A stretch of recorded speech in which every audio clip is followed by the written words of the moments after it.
সকলে বলেন আমিন। অনেক সময় আলোচনা করলাম ভাই, আসলে আমি শুধু অপেক্ষায় ছিলাম আমার ওস্তাদের সমতুল্য আবুল কাশেম আশরাফি ভাই, উনি আমাদের মাঝে হাজির হয়ে গেছেন। প্রধান বক্তা যখন হাজির হয়ে যায় তখন সেখানে আসলে কথা বলার থাকে না। উনি আমার থেকে বিজ্ঞ আলেমে দ্বীন, সারা বাংলার জানোয়ার সৃষ্টিকারী বক্তা। এমনকি আপনাদেরকে বলবো, গহরডাঙ্গা মাদ্রাসায় একটা মাহফিলে কমপক্ষে 3 থেকে 4 লক্ষ মানুষ হয়। হুজুর সেই মাহফিলে তৃতীয় দিন ঈশান নামাজের পরে বয়ান করেন। হুজুরের সময় দেওয়া হয় না, হুজুরকে সময় দেওয়া হয় না। গহরডাঙ্গা মাদ্রাসায় মাহফিলের একটা সিস্টেম আছে, ওখানে কোনো বক্তার নাম বলা হয় না। হুজুর সেখানে গিয়ে 3 থেকে 4 ঘন্টা বয়ান করেন। 3 থেকে 4 ঘন্টা ভাই, লক্ষ লক্ষ মানুষের ভিতরে যেখানে 5 লক্ষ মানুষ থাকে, সেখানে কমপক্ষে 50,000 আলেমের একটা মানে সুর পড়ে যায়, আলেমদের একটা সমাবেশ সেখানে বললেই চলে। সেখানে হুজুর 3 থেকে 4 ঘন্টা বয়ান করেন। এরকম মহান ব্যক্তি আমাদের মাঝে হাজির হয়ে গেছে ভাই।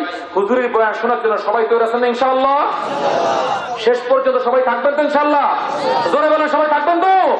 আল্লাহ তাবারক তাআলা আমাদেরকে শেষ পর্যন্ত বয়ান শোনার মতো এবং এই শোনার প্রতি আমল করার মতো যোগ্যতা আল্লাহ পাক আমাদের ফিট করে দেন ভাই। অবশ্যই একটা কথা বলে যাই, আমি আপনাদের মাঝে আসছিলাম, আল্লাহ পাক এনেছেন আপনাদের মাঝে এই গুনাহগার মানুষটি যে কথাগুলি বললো, আল্লাহ তাআলা আমি যেন আমল করতে পারি আর আপনারাও যেন আমল নিয়ে এই কথাগুলো বাড়ি নিয়ে যেতে পারেন।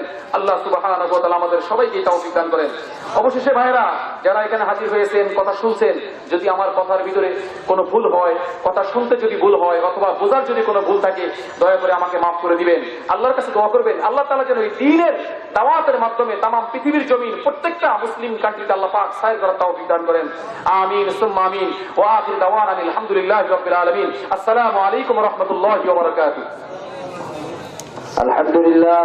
আমরা একটা ঘোষণা শুনে নেই, যারা আমরা আমাদের নদীর উপার থেকে আমাদের ওয়াজ মাহফিলে এসেছেন শ্রদ্ধা মণ্ডলী, আপনাদের জন্য আমরা স্পেশাল একটা খেয়ার ব্যবস্থা রেখেছি। জালালপুর বাজারে যে খেয়া সবসময় আপনারা পারাপার হন, ওখানেই আমাদের পক্ষ থেকে একটা খেয়া থাকবে। ওয়াজ শেষ হওয়া পর্যন্ত আপনাদের সকলকে পারাপার করবে ইনশাআল্লাহ। এখন আপনাদের সামনে সংক্ষিপ্ত বক্তব্য রাখবেন আজকের মাহফিলের প্রধান অতিথি আলাউলপুর ইউনিয়নের গর্বিত চেয়ারম্যান জনাব ওসমান গনি ব্যাপারী। আমি চেয়ারম্যান সাহেবকে তার সংক্ষিপ্ত বক্তব্য পেশ করার জন্য সবিনয় অনুরোধ জানাচ্ছি।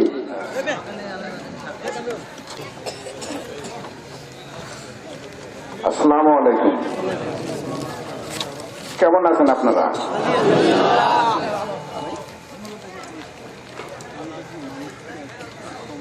আসলে আজকে এমন একটা দিনে আপনাদের সাথে একত্রিত হয়ে আমি নিজেকে খুব গর্বিত এবং ধন্য মনে করছি। সিদ্দিটালি গ্রামের যুবকদের কর্তৃক আয়োজিত দ্বিতীয় ওয়াজ মাহফিলের আজকে এই অনুষ্ঠানের সভাপতি শ্রদ্ধাভাজন আপনাদের সকলের পরিচিত আমাদের চরজালালপুর মাদ্রাসার সম্মানিত শিক্ষক এবং আলেম জনাব শামসুল আলম আনোয়ারি সাহেব, এখানে উপস্থিত রয়েছেন আজকের এই ওয়াজ মাহফিলের প্রধান বক্তা এবং বিশেষ বক্তাগণ। এখানে উপস্থিত রয়েছেন অত্র এলাকার মুরব্বিয়ানগণ এবং বিভিন্ন এলাকা থেকে আসা দূর দূরান্ত থেকে ভাইয়েরা আমার, মুসল্লি ভাইয়েরা আমার, যারা দূর দূরান্ত থেকে এখানে আসছেন, আপনাদের সকলকে আমি ধন্যবাদ জানাই। বিশেষ করে ধন্যবাদ জানাই এই যুবকদেরকে যারা গত বছর এবং এই বছর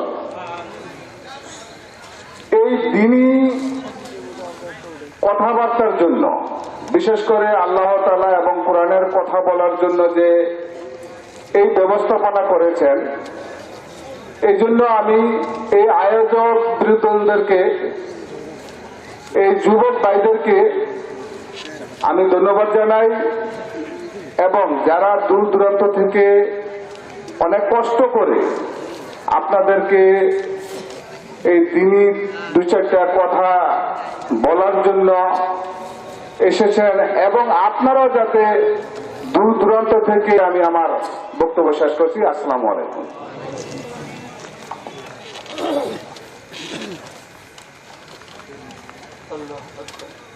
বিসমিল্লাহির রহমানির রহিম। সম্মানিত মুসল্লিয়ান ইকরাম, এই প্রোগ্রামটি যে উদ্দেশ্যে, হিলফুল ফুজুল সংগঠনের উদ্দেশ্যে, তো সেই হিলফুল ফুজুল সংগঠনের সম্মানিত প্রধান উপদেষ্টা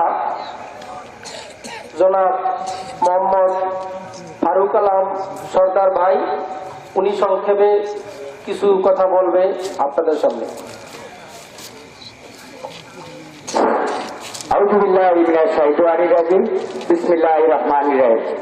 উপস্থিত আউলালপুর ইউনিয়ন পরিষদের সম্মানিত চেয়ারম্যান সাহেব, উপস্থিত আছেন ওই পরিষদের সম্মানিত মেম্বার বৃন্দ, এবং অত্র এলাকার আমার পিতৃতুল্য মুরুব্বিয়ানগণ, প্রত্যন্ত এলাকা থেকে আগত আজকের মাহফিলের দর্শক ভাইরা ও আমার প্রাণপ্রিয় এই যে আয়োজনকারী সকল যুবক ভাইদেরকে জানাচ্ছি আন্তরিক ধন্যবাদ, অভিনন্দন। আসসালামু আলাইকুম রহমতুল্লাহ ওয়া বারাকাতুহু। প্রিয় মুরব্বিয়ানগণ তথা এই ইউনিয়ন পরিষদের চেয়ারম্যান এবং পরিষদের মেম্বারবৃন্দ যারা আছেন, আপনাদের কাছে আমাদের বিনীতভাবে অনুরোধ, আমরা যে উদ্যোগ নিয়েছি এই উদ্যোগ যেন আমরা যতদিন বেঁচে থাকি, এলাকা যতদিন থাকে ততদিন পর্যন্ত প্রত্যেক বছর এমনিভাবে আমরা এই অনুষ্ঠান চালিয়ে যেতে পারি। আপনারা আমাদেরকে দোয়া করবেন এবং আমাদেরকে দিক নির্দেশনা দিবেন এবং আমাদেরকে বিভিন্নভাবে আপনারা উৎসাহিত করবেন। আপনারা যদি আমাদেরকে উৎসাহিত করেন তাহলে আমরা ধাপে ধাপে এগিয়ে যেতে পারবো। এই যে যেখানে আজকে এই যে দাঁড়িয়ে এবং যে ওয়াজের ময়দান করা হয়েছে, এটা ইজ্জামাত করা হয়েছে, এটা আমাদের পক্ষ থেকে এটা করা হয়েছে। আমরা আগামী দিনে আরো ব্যাপকভাবে উদ্যোগ নেব এবং এই এলাকায় বিভিন্নভাবে ইসলামিক কর্মকাণ্ড এগিয়ে যেতে পারি। আপনারা দোয়া করবেন। আসসালামু আলাইকুম রহমতুল্লাহ ওয়া বারাকাতুহু। প্রধান বক্তার আগমন, শুভেচ্ছার স্বাগতম। প্রধান বক্তার আগমন, আবুল কাসেম সাহেবের আগমন, শুভেচ্ছার স্বাগতম। লাল গোলাপ শুভেচ্ছা, লাল গোলাপ শুভেচ্ছা হিলফুল ফুজুল সংগঠনের পক্ষ থেকে। নারায়ে তাকবীর। সম্মানিত শ্রোতা মন্ডলী, আমরা যারা এদিকে সেদিকে ঘোরাফেরা করছি, আপনাদেরকে অনেক আগে আমরা বলেছি আজকের প্রধান বক্তা ছোটখাটো কোনো বক্তা নয়, অনেক উঁচু মানের একজন আলেমে দ্বীন। এরকমের বড় আলেমে দ্বীন কোনদিন এই জালালপুরের সিদ্দিক ডালি গ্রামে এসেছে কিনা আমাদের জানা নেই। এরকমের অনেক উঁচু মানের একজন আলেমে দ্বীন আমাদের মাঝে এসেছেন। আপনারা ওনার সম্পর্কে অনেকে হয়তোবা অবগত আছেন, অনেকে হয়তোবা অবগত নেই। আমরা সকলকে অনুরোধ করছি, আমাদের মাহফিলের যে উদ্দেশ্য, আপনারা প্যান্ডেলে না বসলে আমাদের উদ্দেশ্য হাসিল হবে না, আপনারা কোনো কিছু লাভ করতে পারবেন না। এজন্য সকল শ্রোতা মন্ডলীদেরকে আমি অনুরোধ করছি আপনারা প্যান্ডেলে এসে বসে যান।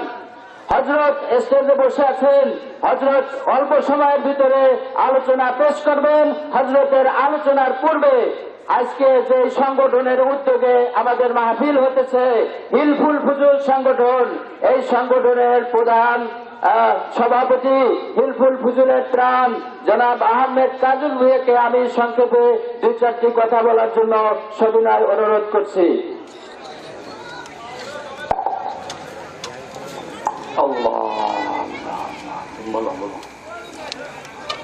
বিসমিল্লাহির রহমানির রহিম।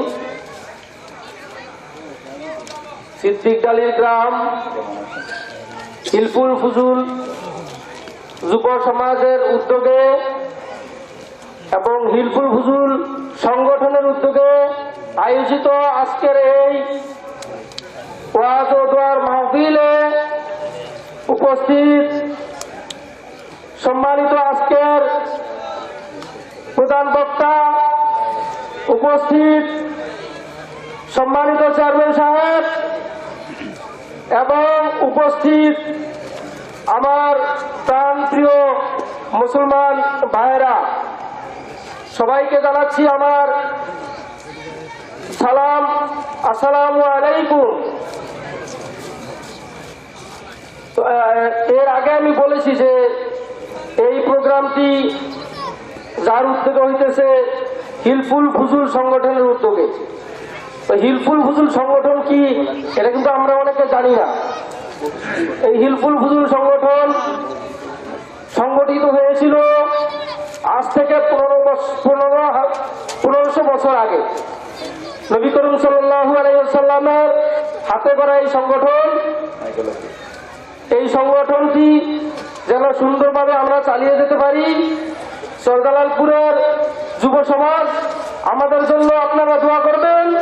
ইনশাল্লাহ এই এলাকার যারা মুরব্বী আছেন আমাকে সবাই সহযোগিতা করবেন এই সংগঠনটি চালিয়ে যাওয়ার জন্য, এবং এই প্রোগ্রামটি যেন সবসময় আমরা চালিয়ে যেতে পারি। আমাকে আপনারা সহযোগিতা করবেন ইনশাল্লাহ। এই বলে আমার সংক্ষিপ্ত বক্তব্য শেষ করছি।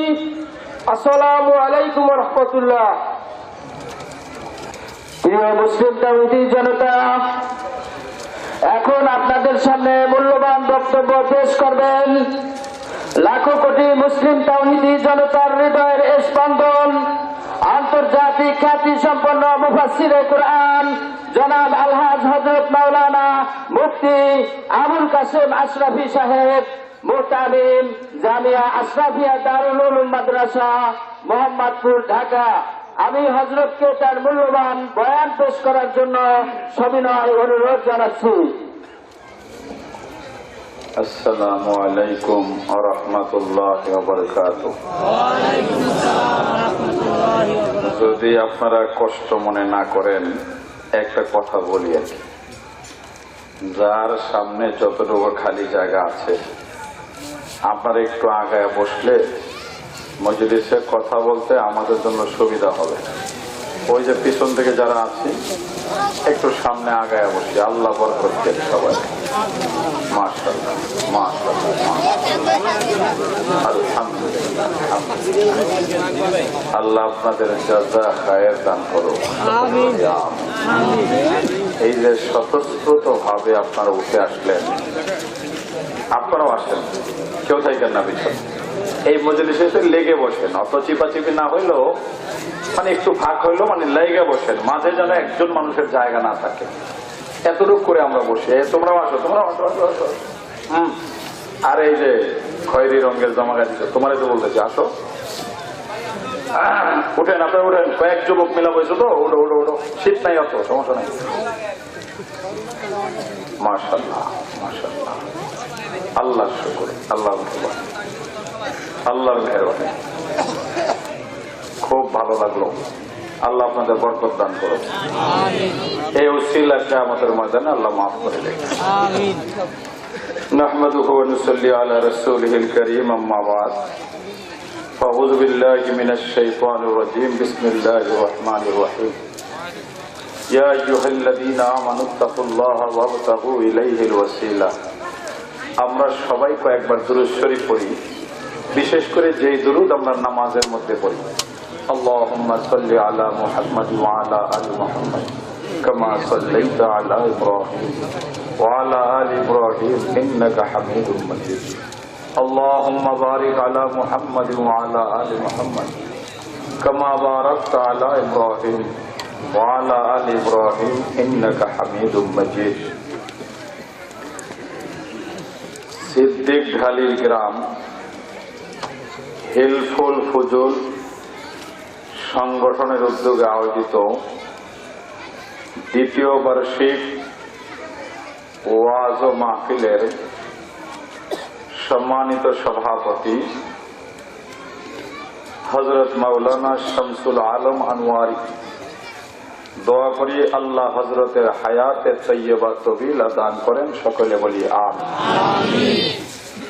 বেগার আমন্ত্রিত হযরতে উলামায়ে কেরাম এবং আপনাদের অত্র অঞ্চলের সকলের মহব্বতের পাত্র ইউনিয়ন চেয়ারম্যান সাহেব, জনপ্রতিনিধি, যুবক বন্ধু, তরুণ বাবা, তরুণ ভাই, পর্দার আড়ালের মা ও বোনেরা, আল্লাহর বড় দয়া, যিনি আমাদেরকে আজকের এই জান্নাতের বাগানে আসবার তৌফিক দান করলেন, এ থেকে আমরা খুশি না বেজার?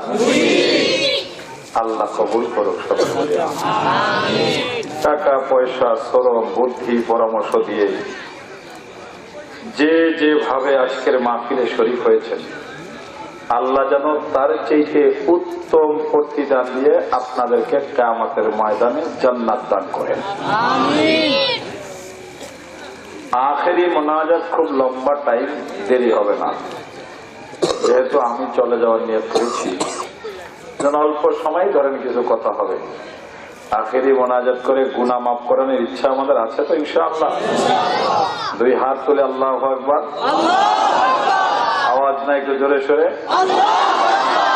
আরো জোরে বলেন না একবার আল্লাহু আকবার, চিৎকার করে আল্লাহু আকবার। আল্লাহ কবুল করুক, সকলে বলি আমিন। সংগঠনের সভাপতি কি জানেন আমরা? আরে আহমেদ কাজল ভুইয়া। মূলত আসলে আহমেদ কাজল মাঝে মাঝে আমার মসজিদে জমা পড়ে। তো জুমার অবস্থা হলো এরকম, আমার সাথে কেউ যদি দেখা না করে তো সে আমাকে মহব্বত করে কি করে না এটা আমি জানি না, কারণ মুসল্লির সংখ্যা মোটামুটি ভালো। নিচতলায় তো মুসল্লি দাঁড়ায় 950 ধরেন, 6 তলা মসজিদের কিছু অংশের অর্ধেক কাজ বাকি, এরপরেও 3500 মুসল্লি মিনিমাম নামাজ পড়ে, উপরে হবে কম হবে। তো হঠাৎ করেই এই আপনাদের আহমেদ কাজল, হুজুর আমি একটু শরীয়তপুর আপনাকে নিতে চাই। তা আমি বললাম এটা কোথায়? বললো এই তো ডিএম খালির কাছাকাছি। তো ডিএম খালি মাদ্রাসা যিনি চালান, মাওলানা জামাল উদ্দিন দামাত বরকাতুহুল আলিয়া, উনি আর আমি একসাথে পড়ছি 10 বছর। এ কারণে এই অঞ্চলে তখন গাড়ি চালু হয়নি, তখন শুধুই লঞ্চের যাতায়াত ছিল। আব্দুর রাজ্জাক সাহেব আসার পরে হলো আপনাদের গাড়ি চালু হলো ঢাকার সাথে, এর আগে লঞ্চে যেতে হতো। তা আমার বাড়ি যেহেতু মাদারীপুর, তো উনি বলতেন যে তোমাদের দেশে তো মুফতি নুরুদ্দিন সাহেব নিবার চায়, গাড়ি বসির সাহেব আমার ওস্তাদ, যাবনি? বললাম যাও, আল্লাহ বরকত দেব। আলহামদুলিল্লাহ ডিএম খালি মাদ্রাসার ছাত্র এখন সারা বাংলাদেশে খেদমত করতেছে, সারা বাংলাদেশ। এই জন্য এই অঞ্চলে মাঝে মাঝে আসা হয়। আমি বললাম ঠিক আছে আমি যাব। প্রোগ্রামও নিলাম এইভাবে। গতকালকে মাহফিল নেওয়া হয়েছে মাগুরা, আজকের মাহফিল এখানে, আগামীকালকের মাহফিল ভান্ডারিয়া, পরের দিনের মাহফিল শরীয়তপুর, এর পরের দিন ঢাকা যাওয়া। যে কোনো একটা কারণে গতকালকে যশোর মাহফিল করে আবার ঢাকা আসতে, এটা আল্লাহর ইচ্ছা। হঠাৎ করে আমাকে একজন ফোন দিল কুমিল্লা থেকে, আজকের এই দিনের মাহফিলটা আমার নেওয়া ছিল কুমিল্লা দাউদকান্দি। উনি কোন রকম ছাড়ে না। আমি বললাম যে এখান থেকে তো বিদায় নেওয়া যাবে না, কারণ এর আগেও বলছিল ডেটটা চেঞ্জ করতে, কোন রকম করা যায় না। ডেটটা ঠিকও রেখেছি, আসতেও পেরেছি। এই জন্য আমি শুকরিয়া আদায় করি আলহামদুলিল্লাহ, আপনারাও শুকরিয়া আদায় করেন আলহামদুলিল্লাহ। দেখেন আল্লাহ যে আমাদেরকে বানালেন একটা উদ্দেশ্য আছে না নাই? কি বলেন, আছে না? কি উদ্দেশ্য কোন মুরব্বী বলতে পারবেন? ইবাদতের উদ্দেশ্য। মাশাআল্লাহ, আল্লাহ আপনার জাযায়ে খায়র দান করুন। ওমা খালাকতুল জিন্না ওয়াল ইনসা ইল্লা লিয়াবুদুন। আল্লাহ আমাদেরকে বানিয়েছেন তার গোলামি করার জন্য। আমরা যা করব সেটা যেন রব চাহি জিন্দেগি হয়। রব চাহি তো বুঝেন, মানে আল্লাহ যেটা চায়। মানুষের হায়াতের দুইটা দিক, একটা হলো মন চাহি জিন্দেগি, আমার মন যেটা চায় আমি ওটা করি, আর আরেকটা হলো রব চাহি জিন্দেগি, রব যেটা চায় সেটা করব। এই দুইটার মধ্যে বান্দা যদি রব চাহি জিন্দেগিকে অবলম্বন করতে পারে তো তার হায়াত আল্লাহর কাছে দামি হয়ে যায়। ওই বান্দা আল্লাহর কাছে কিছু চাইলে আল্লাহ ফিরাইয়া দেয় না। এজন্য বান্দার হায়াতে সর্বপ্রথম সিদ্ধান্ত নিতে হবে যে আমি কি জিন্দেগিটা আমার মন মতো চালাইবো না আমার আল্লাহ যেভাবে বলছেন ওইভাবে চালাইব। এই চিন্তাটা প্রথম আপনার। দেখেন আল্লাহ বলে, বান্দা তুমি আমার হয়ে যাও তো সারা পৃথিবীর সমস্ত সৃষ্টি তোমার হয়ে যাবে। তুমি আমার, तमाम দুনিয়া তোমার। এই যেমন দেখেন আমি এখন এই মনে করেন 2-3 মিনিট কিছু মুড়ি আর একটা মুরগির গোশতের পিস খেলাম। এটা ধরেন একটা মুরগি, এটাও তারা জিপ যেটাই ছিল জবাই করছে।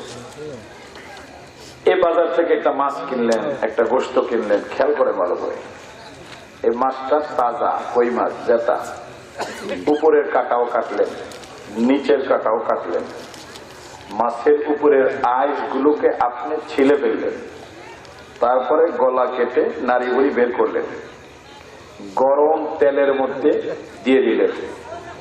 মাছটা এখনো লাফায়। এরপরে এটাকে পানির মধ্যে দিয়ে আধা ঘন্টা 1.5 ঘন্টা সিদ্ধ করলেন। আশেপাশের মশলা তার ভিতরে ঢুকলো, আপনি সেটাকে আপনার মন মতো যেমনে চাইলেন কাটা আলাদা করে দাঁতের মাঝখানে দিয়ে দিলেন। আপনি সেটাকে খেয়ে ফেললেন। এখন আর ওটার নাম ইলিশ মাছ নাই, এখন আর ওটার নাম কই মাছ নাই, এখন আপনার একটা ভিন্ন রাস্তা দিয়ে বের হয়ে ভিন্ন একটা নাম হয়ে গেল। এটাই তো আমাদের হায়াত। তো মাছ কি কোনোদিন বলেছে যে মালিক তোমার বান্দা আমার পর জুলুম করে, আমাকে জবাই করে, আমার আয় ছিলে ফেলে, আমরা হাতের একটা আঙ্গুল কেটে দেখেন তো কেমন লাগে? মাছ তো কোনোদিন বলে না। মালিক নিষেধ করছেন, বান্দা ও মাছ তুমি আমার বান্দারে কিচ্ছু বইল না, কারণ আমার বান্দা তোমারে খায়া শক্তি অর্জন করা আমি মালিকরে আল্লাহ বইলা ডাক দিবে। তোমারে খেয়ে শক্তি অর্জন করে আমার বান্দা আমার কুদরতি পায়ের মধ্যে সেজদায় লুটিয়ে পড়বে। কাজেই আমার বান্দা যা বলবে তুমি তা করবে, কষ্ট হবে মেনে নেবে, কারণ বান্দা আমার গোলামি করে, আমাকে মানে। আপনারা তো মনে করেন টেকের হাট না এটা না টেকপার, টেকপার বাজারে গেলেই সব কিছু পেয়ে যান। একটা ভাত পৃথিবীর কেউ বানাতে পারবে? এটাকে আপনি চাল, ধান থেকে চাল করলেন, মেশিনে দিলেন, ছিলে ফেললেন, ধানের পরে যে চাউলের মাঝখানে জিনিসটা থাকে এটাকে কুড়া বলে, কুড়া। এই কুড়াটাও আপনি সুন্দর মতো আলাদা করলেন, এরপরে বাড়িতে আনলেন, ধুইলেন, সিদ্ধ করলেন, ঘন্টা চলে গেল, তারপরে এটা নরম হলো, এরপরে এর নাম ভাত হলো, তারপরে আপনি খেলেন, শক্তি অর্জন করেন। এটা ডাইল, খেতে গেলে ডাইল পাওয়া যায় না। ও নিজের অস্তিত্বকে পানির সাথে বিলীন করে দিয়েছে যেন আল্লাহর বান্দা খাইয়া মজা পায়। এই পৃথিবীর সকল সৃষ্টি আপনার গোলামি করে শুধুমাত্র একটা চিন্তায় যে এই বান্দা রবের গোলামি করবে। এই জন্য বান্দার এমন হায়াত, ওই হায়াতের সাথে যখন মালিকের ভাব লাগা যায়, বান্দার সমস্ত কাজ যখন একমাত্র আমার আল্লাহর জন্য হয়ে যায়, আল্লাহ ডাক দিয়ে বলেন, ওরে গোলাম, তুমি কোনো কথা বলতে দেরি হয়, আমি আসমানের মালিক তা কবুল করতে দেরি করি না। যেই মাদ্রাসার কথা মাওলানা নজরুল ইসলাম বলে গেলেন, গওহরডাঙ্গা মাদ্রাসা, যিনি এই মাদ্রাসা বানিয়েছেন হযরত মুজাহিদে আজম আল্লামা শামসুল হক ফরিদপুরি রহমাতুল্লাহ আলাইহি, খুব বড় বুজুর্গ ছিলেন আমাদের দেশে। ছোট্ট একটা ঘটনা তারা শোনাই, তারপর ওয়াজ শুরু করি। হুজুর একবার হজে গেলেন, গোপালগঞ্জের পাশের যে বর্তমান থানা, এর নাম কালিয়া, ধরেন গোপালগঞ্জ থেকে 20 কিলো দূর হবে, এর নাম হলো কি কালিয়া। কালিয়া থানার একজন লোক, তখন তো গ্রাম, সেও হজে চলে গেল। হজে যাওয়ার পরে কাগজপত্র হারিয়ে ফেললো। গ্রামের মানুষ মক্কা শরীফ কাঁদতেছে। একজন জিজ্ঞেস করে, তুমি যে কাঁদো কারণ কি? বলে, ভাই কাগজপত্র নাই, আমি বাংলাদেশে যাবো কিভাবে, ব্যবস্থা নাই। বলে, তাই? বলে, হ্যাঁ। বলে, ওই যে আমাদের দেশে শামসুল হক বেরোইছে, যাও পরে ধরো, বাংলাদেশে যেতে পারবা। অসহায় মানুষ চলে গেলেন। বিপদে পড়লে শেষ পর্যন্ত মানুষ ওলামায়ে কেরামের কাছে আসে, তো সময় থাকতে আসে না। সময় যখন ফুরিয়ে যায় তখন আসে। ছেলে যখন ইয়াবা আসক্ত হয়ে যায় তখন ছেলে নিয়ে আসে, হুজুর ওর জন্য দোয়া করেন। কিন্তু ছেলে যখন ভালো থাকে তখন আসে না যে হুজুর ও যেন নামাজি হয়ে যায়, আপনি দোয়া করেন। এরকম বাবা আমরা পাই না। বিপদে পড়লে তখন খুব যাবে, এর আগ পর্যন্ত দেখি না। এর আগ পর্যন্ত দোয়া চাইবে, হুজুর আমার ছেলেটা তো ইউরোপ চলে গেছে, নদীতে ভাসতেছে, পার হইতে পারে না, দোয়া করেন যেন তীরে ভিড়তে পারে, দোয়া করেন যেন টাকা বেড়ে যায়, দোয়া করেন যেন বুয়েটে ভর্তি হতে পারে। কিন্তু আমার ছেলেটা নামাজি হোক, মুসল্লি হোক, দিনদার হোক, ইমানদার হোক, এইরকম দোয়া চায়। এই 20 বছর আমি জুমা পড়াই, এর মধ্যে 2-4 জন ছাড়া কোনো বাবা আজও পাওয়া যায় না। যেই সন্তানের নেক কাজ বাবার কবরের নাজাতের ওসিলা হবে, বাবার এই ব্যাপারে ফিকির নাই। ফিকির শুধু দুনিয়ায় না, আখিরাতের ব্যাপারে খুব উদাসীন। তো বাহার হাল হুজুরকে বললেন, হুজুর আমাকে নিয়ে যান। বলে, বাবা আমি তো কোনো বিমান চালাই না, তোমাকে কেমনে নিয়ে যাবো? বলে, না মানুষ বলছে আপনি নিতে পারবেন, কিভাবে নেবেন আমি জানি না, নিয়ে যান।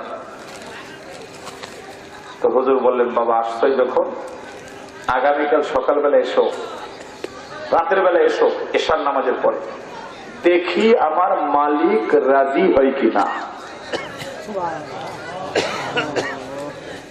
রাতের অন্ধকার, মুজাহিদে আজম হাত তুললেন, মালিক তোমার বান্দা তোমারে চিনে না, তোমাকে চিনলে তো সে তোমার সাথেই সংযোগ কায়েম করত, কিন্তু তোমারে চিনে না। যেমন ধরুন, সহজে বুঝেন, চেয়ারম্যান সাহেবের কাছে আপনার এলাকার একটা উন্নয়নের জন্য যাবেন, যে কোনো মানুষ কিন্তু যায় না। যার সাথে চেয়ারম্যান সাহেবের সম্পর্কটা ভালো তার কাছে আগে যায়, ভাই তুমি একটু নিয়ে যাও, তোমাকে ফিরাবে না, কারণ নির্বাচনের সময় তুমি তার দল করেছো, তুমি কথা বললে সে ফিরাবে না। শামসুল হক ফরিদপুরি রবকে বলতেছেন, মালিক তোমার গোলাম তোমাকে চিনে না, তুমি বেদল করো না, যে জানে বসে বসো, কোনো কাজই করো না। যেখানে তোমার গোলাম তোমাকে চিনে না, তোমার সাহায্য চাওয়ার পদ্ধতিও জানে না, তোমার সাহায্য চাইতে শামসু নামের তোমার দালাল ধরছে আল্লাহ, তুমি তোমার দালালকে ফিরাইয়া দিও না, তাহলে তোমার দালালির ইজ্জত থাকে না।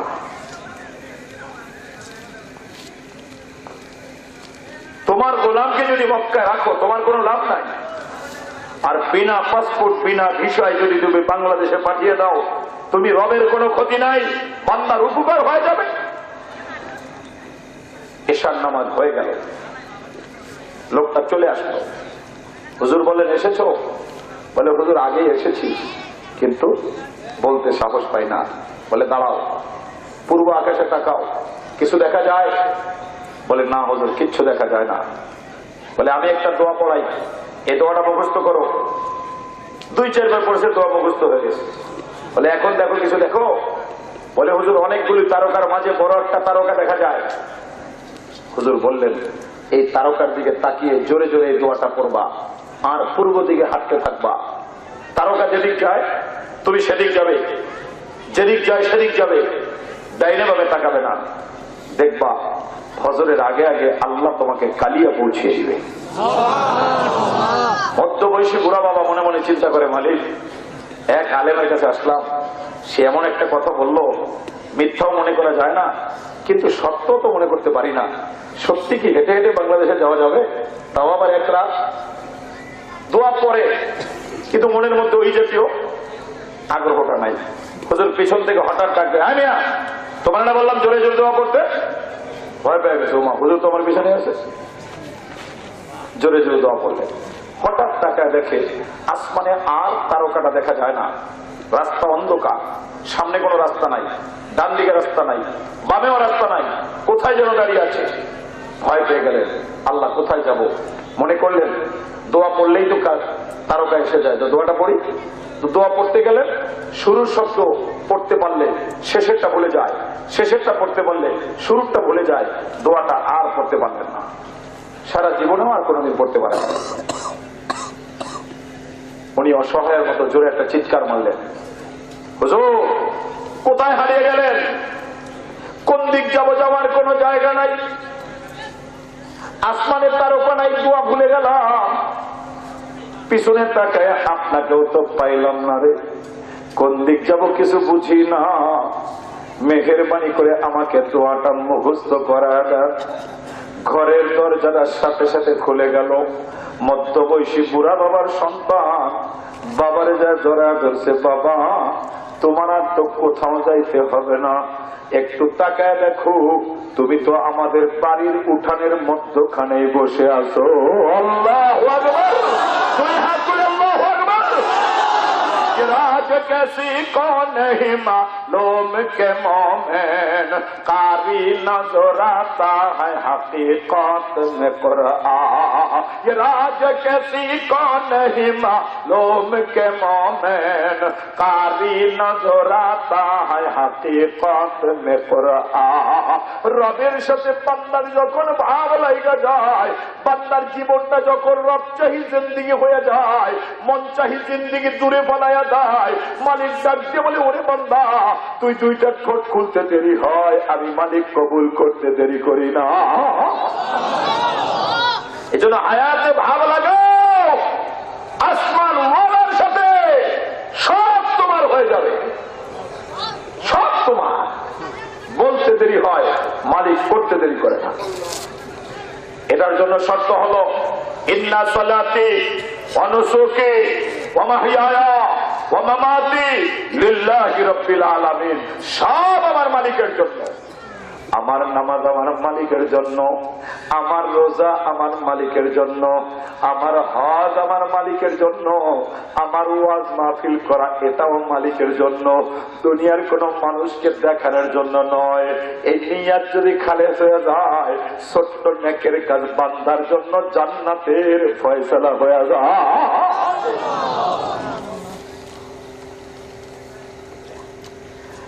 আল্লাহ কোরআনে বলেন, আচ্ছা আপনার আরেকটা কথা বলেন, হিসাব দিয়ে কি কেউ আমরা জান্নাতে যেতে পারবো? মনে হয় আপনাদের কাছে? আল্লাহু আকবার। আমাদের দেশে বাংলাদেশ সরকারের একটা কি বলে এটাকে সংস্থা আছে, এর নাম হলো দুদক, দুর্নীতি দমন কমিশন। এই দুদকের চিঠি যদি কোনো নাগরিকের বাড়ি যায়, সে চাই সরকারের প্রভাবশালী লোক হোক অথবা দুর্বল হোক, কোন অবস্থায় যদি একটা দুদকের চিঠি কারো বাড়ি যায়, তাহলে ওই বাড়ির মালিক মনে করে আমার বাড়িতে একটা মিনি আজরাইল এসেছে। হিসাব দিলেও চোর, না দিলে তো আগে দিত।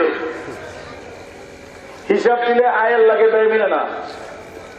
ব্যয় হয়েছে মনে করেন 10 কোটি, বছর হয়েছে 5টা, বেতন পাইছে ধরেন নাহলে 5 বছরে ধরেন 5 বরং 60 লাখ, কিন্তু ব্যয় তো 5 বিল্ডিং এ 10 কোটি। হিসাব দেবো কেমনে বলেন? আমগো মৌলবী হিসাব চাইলে দিতে পারবো না বলেন। এই জন্য কিয়ামতের ময়দান সম্পর্কে আল্লাহ রাসূল বলছেন, মান্নু কিসা উদ্দিবা, যদি আল্লাহ কারো কাছে হিসাব চায় তাহলে তুমি মনে করবা সে জাহান্নামে নিপতিত হবে, আর জান্নাতে যেতে পারবে না। মান্নু কিসা উদ্দিবা, অপর হাদিসের মধ্যে আল্লাহর পয়গম্বর বয়ান করছে, মান্নু কিসাল হিসাব হালাকা, যদি আমার আল্লাহ কারো কাছে হিসাব চেয়ে পালায় ও ধ্বংস হয়ে যাবে, আর আগে বাড়তে পারবে না। এজন্য কিয়ামতের ময়দানটা এমন ময়দান, যেই ময়দানে কোনো কারণে আমার মাওলা খুশি হইয়া বান্দারে জান্নাত দিয়ে দিবে। এই জন্য আমি যে তেলাওয়াত করেছি আয়াত, আল্লাহ বলেন, ইয়া আইয়ুহাল্লাযীনা আমানুত্তাকুল্লাহ, আমামে তুমি আমি আল্লাহকে ভয় করো, ওয়াবতাগু ইলাইহিল ওয়াসিলা, ওয়াবতাগু ইলাইহিল ওয়াসিলা, আর আমি মালিক যেন তোমার পর খুশি হইতে পারি সেই কাজ তুমি নিজে তালাশ করে করবা, যেন আমি তোমার পর খুশি হয়ে যাই। ওসিলা শব্দের অর্থে 2টা অর্থ তাফসীরে কিতাবে লিখছে।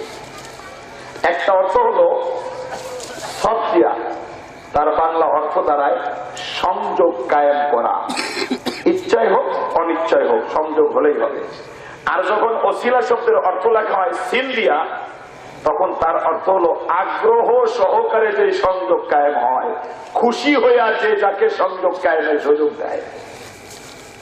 তো ওসিলা শব্দের নিসবত যখন রবের দিকে হয়, তখন আল্লাহ বলেন, বান্দা এমন কাজ করবা, 1 নম্বর হলো বিল ইবাদা, 1 নম্বর আমি মালিকের খুশি তালাশ করবা, বি তাতিহি ওয়াল আমালি বিমা ইয়ারজিহি, তুমি আমি মালিকের ইবাদত করবা, আমি মালিকের উপরে ঈমান আনবা। ঈমান ছাড়া নেকের কাজের কোনো দাম নাই, ঈমান ছাড়া তোমার মালিক তোমার পর কোনোদিন খুশি হইতে পারে না। এজন্য মালিককে খুশি করার সর্বপ্রথম মাধ্যম হলো ঈমান, সর্বপ্রথম মাধ্যম হলো ঈমান। বিতাআতিহি, ঈমান যখন তোমার হয়ে গেল, এখন তুমি নামাজ পড়বা, রোজা রাখবা, হজ করবা, যাকাত দিবা। আর ঈমান যদি তোমার না হয়, সারা পৃথিবীতে যত আমল করবা, ওই আমল দ্বারা মালিকের কাছে কিছু পাওয়া যায় না। কথা ঠিক না বেঠিক? সারা পৃথিবীর মানুষ ভালো কাম করে না, কে বলেন করে না? অনেকে তো ভালো কাজ করে, বলে যার ঈমান নাই কিয়ামতের ময়দানে আল্লাহর কাছে তার ভালো কাজের কোনো দাম হবে না। এতটুকু হবে, স্থায়ী জাহান্নাম থেকে সে কিছুটা মুক্তি পেয়ে যাবে, কিন্তু জান্নাতের আশা করা যায় না। আল্লাহ রাসূল সাল্লাল্লাহু আলাইহি সাল্লামকে নবীর সাহাবী হযরত হারেস জিজ্ঞেস করলেন, ইয়া রাসূলুল্লাহ, আমার বাবার নামে একটা বদলি হজ করতে চাই। রাসূল জিজ্ঞেস করলেন, তোমার বাবা কি কালিমা পড়েছে, ঈমান এনেছে? বলে, না ইয়া রাসূলুল্লাহ, আমার বাবা তো কালিমাও পড়ে নাই, ঈমানও আনে নাই। রাসূল বললেন, হারেস, ওই বাবা যে ঈমান আনে নাই, তার জন্য বদলি হজ করে কোনো লাভ নাই, কারণ যার ঈমান নাই তার আমলের আল্লাহর কাছে কোনো দাম নাই। এই জন্য তাফসীরের কিতাবের মধ্যে হযরতে কাতাদা লিখছেন, ওসিলা হলো ওই জিনিসের নাম, বিতাআতিহি, তুমি মালিকের হয়ে যাবে, তুমি রবচাহি জিন্দেগির মালিক হয়ে যাবে। তোমার মালিক যেভাবে বলছে সেইভাবে তোমার জিন্দেগি যাপন করবা। ওয়াল আমালু বিমা ইয়ারজিহি, ওই আমলগুলি তুমি করবা যে আমলের কারণে তোমার মালিক তোমার উপর খুশি হয়ে যায়। মালিক যদি খুশি হয়, ছোট্ট কাজ তোমাকে জান্নাতের মালিক বানিয়ে দিবে। একজন বুজুর্গ সম্পর্কে কিতাবে লেখে, কিতাব আমার গাড়িতে আছে, মারা গেছেন, হিসাব কিতাব শুরু হয়েছে। হিসাব কিতাব শুরু হওয়ার পরে দাড়ি পাল্লায় তার ন্যাক আর গুনাহ ওজন হচ্ছে। ন্যাক আর কি গুনাহ। তো ন্যাকের পাল্লায় ধরেন 1 কেজি, গুনার পাল্লায় 2 কেজি, তাহলে কোন পাল্লা ভারী হলো? বলেন না কোন পাল্লা? আরো জোরে বলেন কোন পাল্লা? গুনার পাল্লা ভারী। আল্লাহ বললেন তোমার গুনার পাল্লা ভারী হয়ে গেছে? বলে হ্যাঁ। বলে তাহলে একটা কাজ করো, চলে যাও জাহান্নামে। তো বলে আল্লাহ আমি তো নামাজ পড়ছি, রোজা রাখছি, হজ করছি, যাকাত দিচ্ছি, অনেক কাজে তো করেছি, এটা অফ করে না, এটা অফ করে না, থাকো। তো বাহার হাল এতটুকু থাকবে। এই পোকা কি আপনাদের কামড় দেয় নাকি না? সমস্যা কি? তো বাহার হাল সব কিছু করেছি। তো আল্লাহ বলবেন যে তুমি তো সব মানুষকে দেখানোর জন্য করেছো, আমার কাছে কিচ্ছু পাবে না, কিছু করতে পারবে না।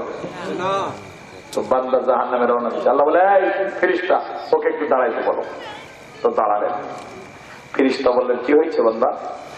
বলে ওর নামে জান্নাতের গেটের মধ্যে একটা ড্রয়ার আছে, এই ড্রয়ারের মধ্যে দেখবা ওর নামে একটা ব্যাগ আছে, এই ব্যাগটা আইনা নেকের পাল্লায় রাখো, দেখো কি হয়।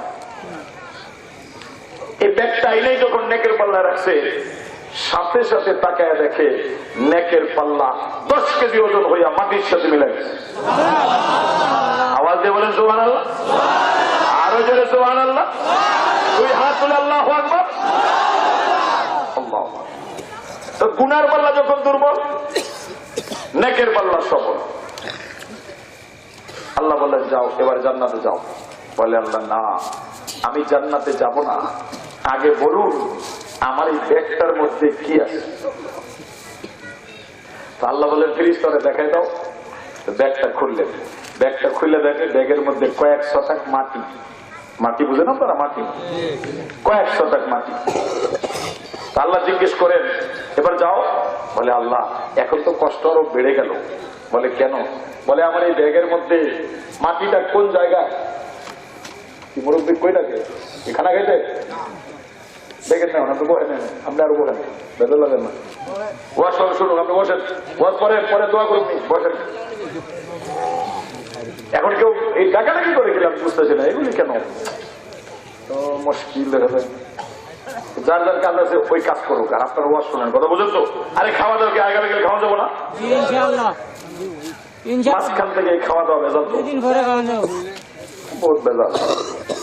এইটাই মাহফিলের মধ্যে হয়।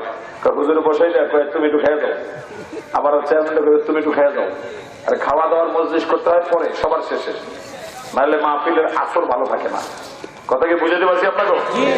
আপনারা যেই পরিবেশে আছেন তাতে কি ওয়াজ শুনতে কোনো কষ্ট হইতেছে? কথা করা কষ্ট হইতেছে? যার যার চুপ করে বসে থাকেন, খাইতে রাখলে আর দেন না। রাজি আছেন না ইনশাআল্লাহ? তো বাহার হাল যে কথাটা বললাম, তা আল্লাহ জিজ্ঞেস করে আল্লাহ একটা কাজ করেন তো। কি কাজ? বলে আমার এই মাটিটা কোন জায়গার মাটি আপনি একটু বলে দেন। তা আল্লাহ বলবেন এটাও জানবে? বলে হ্যাঁ। এই ঘটনা বুঝার আগে একটা মাসলা বুঝেন। মানুষ মারা যায় না? মানুষ, এই মানুষ যখন মারা যায় তাকে মাটি দেওয়া স্থানীয় লোকজনের জন্য ফরজে কিফায়া হয়। ফরজে কিফায়া হয় ওই আমল, যে আমল কিছু মানুষ করলে বাকিদের করতে হয় না, গুনাহ হয় না, এটার নাম ফরজে কিফায়া। এই জন্য মানুষ মারা গেলে দেখবেন পাশের বাড়ির মানুষ জানাজা যায় না, আছে না?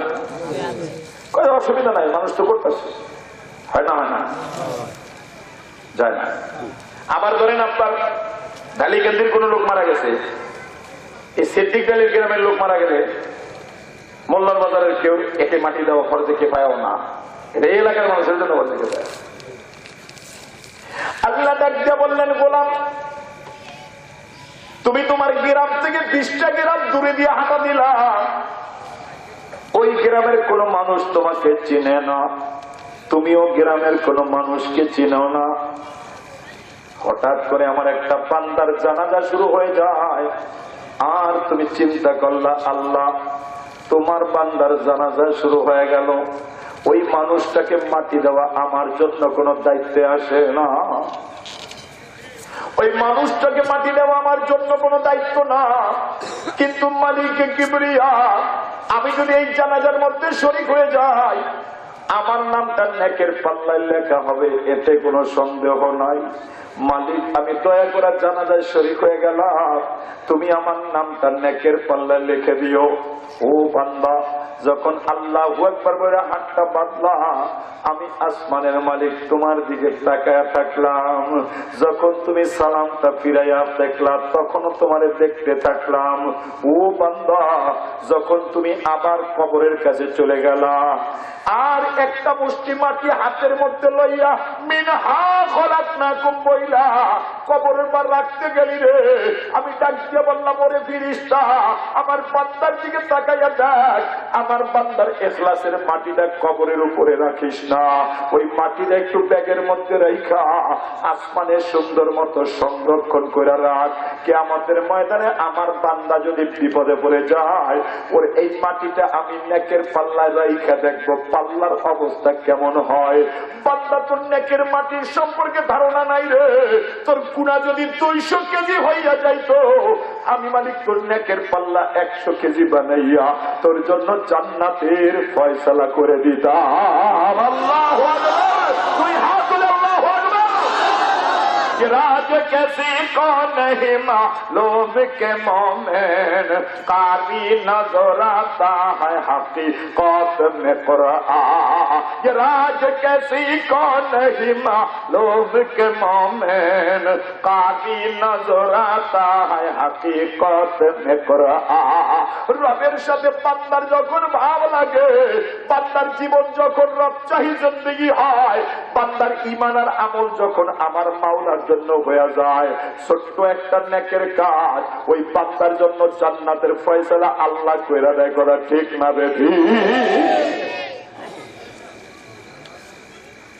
এই জন্য হায়াতে চেষ্টা করা দরকার। মালিক, তুমি আমাকে মাফ করো। কোন কারণে মাফ করবা আমি তো জানি না। এই ওসিলা তালাশ করতে হবে, চেষ্টা করতে হবে। শেষ পর্যন্ত যেই বান্দাকে আল্লাহ জাহান্নাম থেকে মাফ করবেন, ওই যে বললাম, ঈমান থাকার কারণে কোন না কোন একদিন মুসলমান জান্নাতে চলে যাবে। বলেন সুবহানাল্লাহ। কোন মুসলমান স্থায়ীভাবে জাহান্নামে থাকবে না, এটা আমার পয়গম্বর বলছেন। কেউ যদি জান্নাতে যাইতে না চায়, সেটা তো তার ব্যাপার। যেমন আমাদের দেশের একজন ভদ্র মহিলার নাম তসলিমা নাসরিন, নাম শুনেন না আপনারা? এতে আর বইয়ের মধ্যে লিখছে, কয় যে আমার মায়ের নামাজ রোজা পড়ে, আমি তো পড়ি না, আমি এগুলি বিশ্বাসও করি না। তো মায় হয়তো বা নামাজ রোজা করার কারণে জান্নাতে যাইব, আর আমি ধরেন জাহান্নামে যাবো। তা আম্মাই যদি জান্নাতে যায়, দেখবো কিছু দাড়িওয়ালা টুপিওয়ালা কিছু মূর্খ মানুষ বলিস। আর আমি যদি জাহান্নামে যাই, তো দেখবে দেশের সেলিব্রিটি, 1 নম্বরের জনগণ, নায়ক নায়িকা সব আমার পাশে আছে। জাহান্নামে যাইও আমি খুশি। নাউজুবিল্লাহ। কেউ যদি বেঈমান হয়ে যায়, তার ব্যাপারে ভিন্ন। কিন্তু আল্লাহ রাসূল বলেন, মান ক্বালা লা ইলাহা ইল্লাল্লাহ, যেই ব্যক্তি আমি মালিকের উপর ঈমান আনছে, আর কোনদিন মুরতাদ হয় নাই, ইসলাম থেকে দূরে যায় নাই, কোন না কোন একদিন আমার মাওলা তারে জান্নাত দিয়া দেয়। কাউরে মাফ করবেন, তুমি বাবার খেদমত করছো, তোমাকে মাফ করলাম। তুমি মায়ের খেদমত করছো, তোমাকে মাফ করলাম। তুমি পরের উপকার করছো, তোমাকে মাফ করলাম। তুমি সিদ্দিক আলী গ্রামের হেলফুল হুজুরের মাহফিলে চাঁদা দিছো, তোমাকে মাফ করলাম। এই মাফ করতে করতে করতে করতে জাহান্নাম খালি। একজন মুসলিম যুবক এখনো জাহান্নামে আছে। এই জাহান্নামে বৈশা সে আল্লাহকে ডাক দিবে, আল্লাহ। সবাই যদি বলতেন একটু আল্লাহ। মানুষ তো কম না, আওয়াজটা কম হইতেছে না, জোরে জোরে ইয়া আল্লাহ। তাওবার নিয়াতে বলেন ইয়া আল্লাহ। আল্লাহ বলেন, কিও তুমি তো কোনোদিন আমার ডাকো নাই, হঠাৎ করে আমার ডাকলা। তো বান্দা বুঝাইতে চাইবে, মালিক বাবারে দেখেছিলাম, বাবা আমাকে চিনে নাই। মাকে দেখেছিলাম, মা পরিচয় দেয় নাই। ভাইকে দেখেছিলাম, কোনো উপকারে আসে নাই। ও মাওলা, ওলামায়ে কেরামের কাছে শুনেছি যদি বিপদে পড়েও কোনো বান্দা তোমাকে ডাক দেয়, তুমি নাকি খুশি হয়ে যাও। এজন্য জাহান্নামে বসে তোমাকে একটা ডাক দিলাম, আমি তোমার কাছে জান্নাত চাইবো না। আল্লাহ বলবেন জান্নাত চাইবা না, কি চাইবা? বলে আল্লাহ এই যে জান্নাত জাহান্নামের মাঝখানে একটা জায়গা বানাইছে, এই জায়গাটার মধ্যে আমাকে একটু বসায় দাও। মালিক আর কিছু চাইবো না। আল্লাহ বলবেন ওখানে বসালে তুমি কি আর কিছু চাইবা? বলে আল্লাহ লজ্জা দেন না, এই বিপদ থেকে যদি উঠান আবার কি চাইবো? আমি আগেই তো বলছি জান্নাত চাবো না। তো আল্লাহ ফিরিস্তাদেরকে নিয়ে বসবেন, ফিরিস্তা আমার বান্দার আর কি কোনো আল্লাহ আছে? ফিরিস্তারা বলবেন আল্লাহ না। হাদিসের গল্প বলতেছি না, আল্লাহ আপনার বান্দার তো আপনি ছাড়া কোনো আল্লাহ নাই। বলে আমি যদি আমার বান্দারে ফিরে দেই, আমার বান্দার কি যাওয়ার কোন জায়গা আছে? ফিরিস্তারা বলবেন মালিকে কিবরিয়া, আপনি যদি আপনার বান্দারে এখান থেকে ফিরাইয়া দেন, আপনার বান্দার দুনিয়ার মধ্যে যাওয়ার কোন জায়গা নাই। আল্লাহ বলবেন ফিরিস্তা বান্দা আমাকে জীবনে ডাকে নাই, জাহান্নামে পয়সা যখন আল্লাহ বলে ফেলছে আমার কুদরতি অন্তর খুশি হয়ে গেছে, ওরে জলদি করে জাহান্নাম থেকে উঠাইয়া জান্নাতের ওই গেটের মধ্যে দুই দরজার মাঝখানে জান্নাত আর জাহান্নামের মধ্যখানে আরাফ নামক জায়গায় যাইয়া বসাইয়া দাও। কিন্তু এমন জায়গায় বসাইও যেখান থেকে জান্নাতের গেট দেখা যায়। তখন এই দক্ষিণ দিকের জানালে তাকাইলেই টেক বাজার থেকে খালি জান্নাতের গেট দেখে। মন নাকি মানবো, কারণ জান্নাতের গেট দেখলে মন মানবো, অনেকটা সুখে আছে না। হঠাৎ আবার আল্লাহরে ডাক দিছে আল্লাহ, সবাই বলেনি আল্লাহ, আরো আওয়াজ দিয়ে আল্লাহ। আল্লাহ বলবেন কিও 3 দিন আগে আমারে বললা ডাকবা না, হঠাৎ আবার ডাক দিলা? খোদা আমার কোনো দোষ নাই। তোমার দোষ নাই, দোষ করছে কে? তুই মোবাইল ধরতে জানোস না? হয়তো দরজা বন্ধ করে একটা কিছু। ও আচ্ছা, যাই হোক, আসো কেন? তো বাহার হাল আল্লাহ বলবেন কি তুমি আমার ডাকলে যে? খোদা আমার কোনো দোষ নাই, আমি কি আপনারা বলছিলাম যে দক্ষিণ দিকের জানালা বসান যেখান থেকে জান্নাতের গেট দেখা যায়? তো আল্লাহ বলবেন না, তুমি যেটা বলো নাই। আপনার ফিরিস্তারা দেখেন খোদা একটু কেমন যেন করলো, এমন জায়গায় বসাইছে চোখ খুললেই জান্নাতের গেট দেখা যায়। কি করতে চাও? খোদা এই জান্নাতের গেট দেখা মন আর মানে না। মালিক আর একটা কথা তোমাকে বলতে চাই, কিন্তু জান্নাত চাইবো না। আল্লাহ ডাক দিয়া বলবেন বান্দা কি বলতে চাও? বলে আমাকে একটু উঠাইয়া ওই জান্নাতের গেটটার কাছে বসাইয়া দেন, আর কোনদিন আমি আপনার কাছে কিছু চাইব না। আল্লাহ বলবেন এবার অর্ডার ঠিক থাকবে তো? বলে খোদা আর ভুল করবো না। আল্লাহ বলবেন ফিরিস্তা বান্দারে উঠাইয়া জান্নাতের গেটের কাছে বসাইয়া দাও, কিন্তু এমন জায়গায় বসাইও জান্নাতের গেট বন্ধ রাখো না, খুইলা দিও যেন জান্নাত দেখা যায়। তখন জান্নাত দেখে, জান্নাতের গেট দেখে আল্লাহ ডাক দিছে। তখন জান্নাত দেখলে মন না মানবো? কি বলেন আপনারা, মানবো? জান্নাত কি এত খারাপ জায়গা? হাদিসের মধ্যে আল্লাহ রাসূল বলেন মালা আইনুন রাআত, জান্নাত এমন সুন্দর জায়গা তোমার চোখ কোনদিন দেখে নাই। ওয়ালা উদুনুন সামিয়াত, তোমার কান শুনে নাই। ওয়ালা খাতারা আলা কলবি বাশার, তোমার অন্তর চিন্তাও করতে পারে না। এত সুন্দর জান্নাত তুমি বানাইলে। ও যুবক কই যাও? জান্নাত তুই কোথায় যাও? জান্নাতে আল্লাহ মধুর নদী বানাইছে, মধুর নদী। জান্নাতে আল্লাহ রাব্বুল আলামিন দুধের নদী বানায় রাখছে তোমার আমার মনোরঞ্জনের জন্য। জান্নাতের মধ্যে আল্লাহ মদ আর শরাবের নদী বানায় রাখছে। গান্ধার ইয়াবা খায়া 40 বছর পরে আর বউ চালাইতে পারো না। 200 টাকার ইয়াবা খায়া মা ছিল না, বোন ছিল না, যারে তারে টান দাও, যার না তার না টান দাও। আল্লাহ বলে না, তুই আমার জান্নাতি শরাবের কথা জানোস না। 40টা 50 50টা বছর সকল নেশা জাতীয় দ্রব্য থেকে বাইচা থাইকা আমি মালিকের কবরের জান্নাতে আয় রে, তোর জান্নাতি মদের নদীর কাছে একটা এমন ঘর বানাইয়া দিব রে, ওটা রেডি সোনার সোনার গার সেরকম না, তাম পৃথিবীর 3 স্টার 5 স্টার হোটেলের সব দাম একটা পাল্লায় রাখ, আর আমার বানানো ঘরের একটা ইটের একটা কোনা আর এক পাল্লায় রাখ, আমার কাছে ওই ইটের দাম বেশি হইয়া যায়। আল্লাহু আকবার। সেই নবীর 1 গ্লাস মদ যদি কোন যুবক পান করে অনন্ত অসীমকাল তার পাওয়ার বাইরে যাবে, দুর্বল হবে না। কই যাও? ওই জান্নাতটা দেখে যুবকের মনার মানে না, কথা ঠিক না বেঠিক? ও বাবা, জান্নাতের গেটটার মধ্যে পয়সার চিন্তা করে মালিক এবার আবার তোমাকে ডাকবো কিনা, 2 দিন আগেই তো ওয়াদা করলাম আর ডাকবো না, হঠাৎ আবার একবার ডাক দিছে আল্লাহ। সবাই বলেন ইয়া আল্লাহ। তওবা করার নিয়তে বলেন ইয়া আল্লাহ। বান্দা যখন তওবার নিয়তে বান্দা আল্লাহকে ডাক দেয়, আল্লাহ বলেন বান্দা কি চাও? সালমা তুরিদ লব্বাইকে আব্দি। ও বান্দা আমি তোমার কাছে, আর আমার কাছে চাওয়ার জন্য আমাকে দূরে মনে করো না। ওয়া আনা আন ইয়ামানিক ওয়া আন শিমালিক ওয়া ফাওকিক ওয়া করিবি মান দামিরি কলবিক। আমি তোমার ডানে, তোমার বামে, তোমার মাথার কাছে, তোমার হৃদয়ের গহীনে, চাইতে দেরি হয় আমি দিতে দেরি করি না।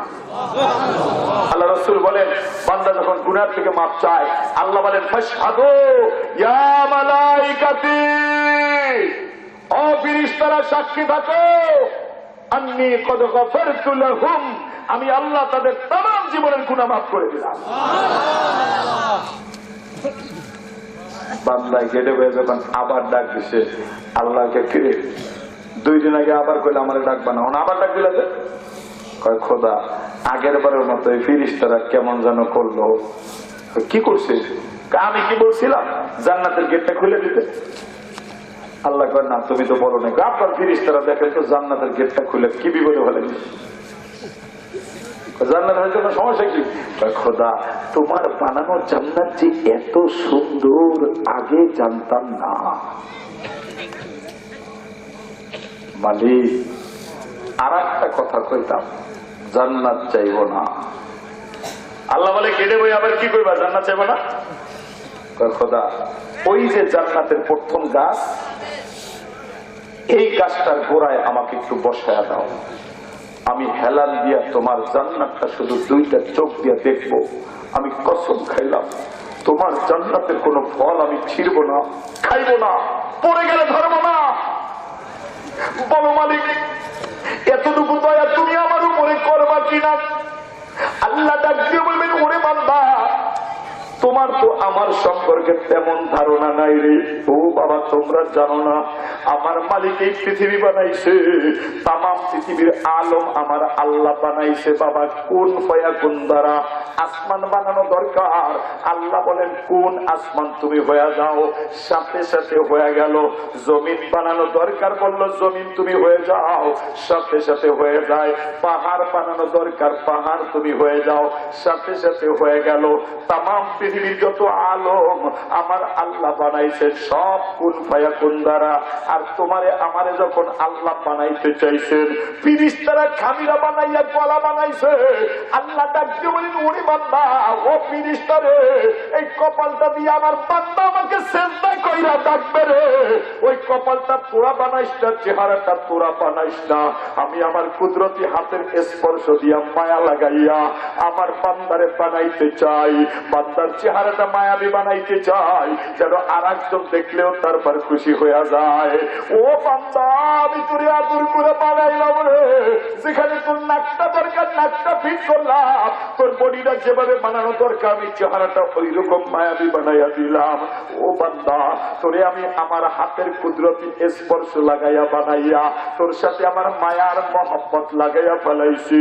এই জন্য তুই যখন গুনাহ করলি রে বান্দা, আমি আসমান থেকে তাকায়া রইলাম দেখি আমার বান্দা তওবা করে কিনা। ও বান্দা 40 বছর পর্যন্ত গুনাহ করলি, আমি তোরে ধ্বংস করলাম না। 70 বছর গুনাহ করলি কিন্তু আমি তোরে নষ্ট করলাম না। ও বান্দা তুই প্যারালাইসিসের রোগী হইয়া টিভির দিকে তাকাইয়া রইছো, কিন্তু আমি আল্লাহ তোরে ল্যাংড়া লুলা বানানোর পরেও অন্ধ বানাইয়া দিলাম না, অক্সিজেনটা বন্ধ করলাম না। দেখি আমার বান্দা আমাকে আল্লাহ বইলা ডাকে কিনা। তারপরে তুই আমার দরবারে আসলি না, আমি তো রহমতের দরজা তাকাইয়া ছিলাম। মৃত্যুর আগ পর্যন্ত যদি একবার আমাকে আল্লাহ বলে ডাক দিতি, তোর জীবনের সমস্ত গুনাহ মাফ করে আমি তোরে জান্নাত দিয়ে দিতাম। কিন্তু সেই দরজায় তুই আসস নাই। ও বান্দা, যখন তুই দুনিয়ার থেকে বিদায় হইয়া বেঈমান হইয়া গেলি, আমি তাও তাকায়া দেখলাম জাহান্নামে জ্বলতেছো। সমস্ত মানুষকে মাফ করলাম, কিন্তু তোরে মাফ করতে পারলাম না। ও বান্দা, আমার কুদরতি কলিজায় আঘাত লাগা গেল, এজন্য আমি তোর উপরে রহমতের বৃষ্টি বর্ষণ করলাম। ওখান থেকে তুই আল্লাহ বলার শক্তি পাইয়া গেলি। আমি চিন্তা করলাম, আল্লাহ এবার যদিও আল্লাহ বইলা ডাক দেয় আরে আমি মাফ করব। যখন তুই আল্লাহ বইলা ডাক দিলি, আমার অন্তরটা খুশি হইয়া গেল। এজন্য তোরে জান্নাত জাহান্নামের মাঝখানে বসাইতে বললাম। ও বান্দা, ফেরেশতাদের কোনো অনুভূতি শক্তি নাই, তারা তো তোরে কোন জায়গায় বসাইবে জানে না। আমি এই তো বলছি দক্ষিণের জানালায় বসাইতে, যেখান থেকে জান্নাতের গেট দেখা যায়, যেন ওই জান্নাতের গেটটা দেখা আবার তুই একবার আমাকে আল্লাহ বইলা ডাক দেস। ও বান্দা, যখন তুই আবার জান্নাতের গেটের কাছে যাইতে চাইলা, আমি এই তো বললাম জান্নাতের গেটটা খুইলা বেরে, ওই জান্নাত দেখে যদি বান্দায় আর একবার ডাক দেয়, আমি মালি করে জান্নাতের বাইরে রাখবো না, জান্নাতে ঢুকাইয়া দিব। ও বান্দা, তোরে আমি গাছের কিনারে বসাইতে চাই না, তোর জন্য যে জান্নাতটা আজকে বরাদ্দ দিয়া দিলাম, ওই জান্নাত হবে কমপক্ষে 10টা দুনিয়ার সমান। আল্লাহু আকবার বলবেন না? তুমি হাত তুলে আল্লাহু আকবার, আওয়াজ দিয়ে আল্লাহু আকবার, চিৎকার করে আল্লাহু আকবার। এত দয়ালু মালিক রে, সেরা কই যাও বাবা, কোথায় হারায় যাও? ওই মালিকের সাথে ভাব লাগাও, আমার মালিক তোরে জান্নাত দান করবে। কথা ঠিক না বেঠি? যাইয়েন না, ভালোবাসা মহব্বত মালিকের সাথে লাগা, লাভ হইব। মালিকরা ভালোবাসেন, লাভ হইব। আল্লাহ রাসূল সাল্লাল্লাহু আলাইহি ওয়াসাল্লামের সাহাবী আব্দুল্লাহ জুলবাজাদাইন, কি নাম? আব্দুল্লাহ জুলবাজাদাইন, 2 চাদরওয়ালা সাহাবী ওনাকে বলা হয়। নবীর বাড়ি এসে রাসূলের চেহারা, সূরা, চাল চলন দেখা আব্দুল্লাহ মুসলমান হয়ে গেছে।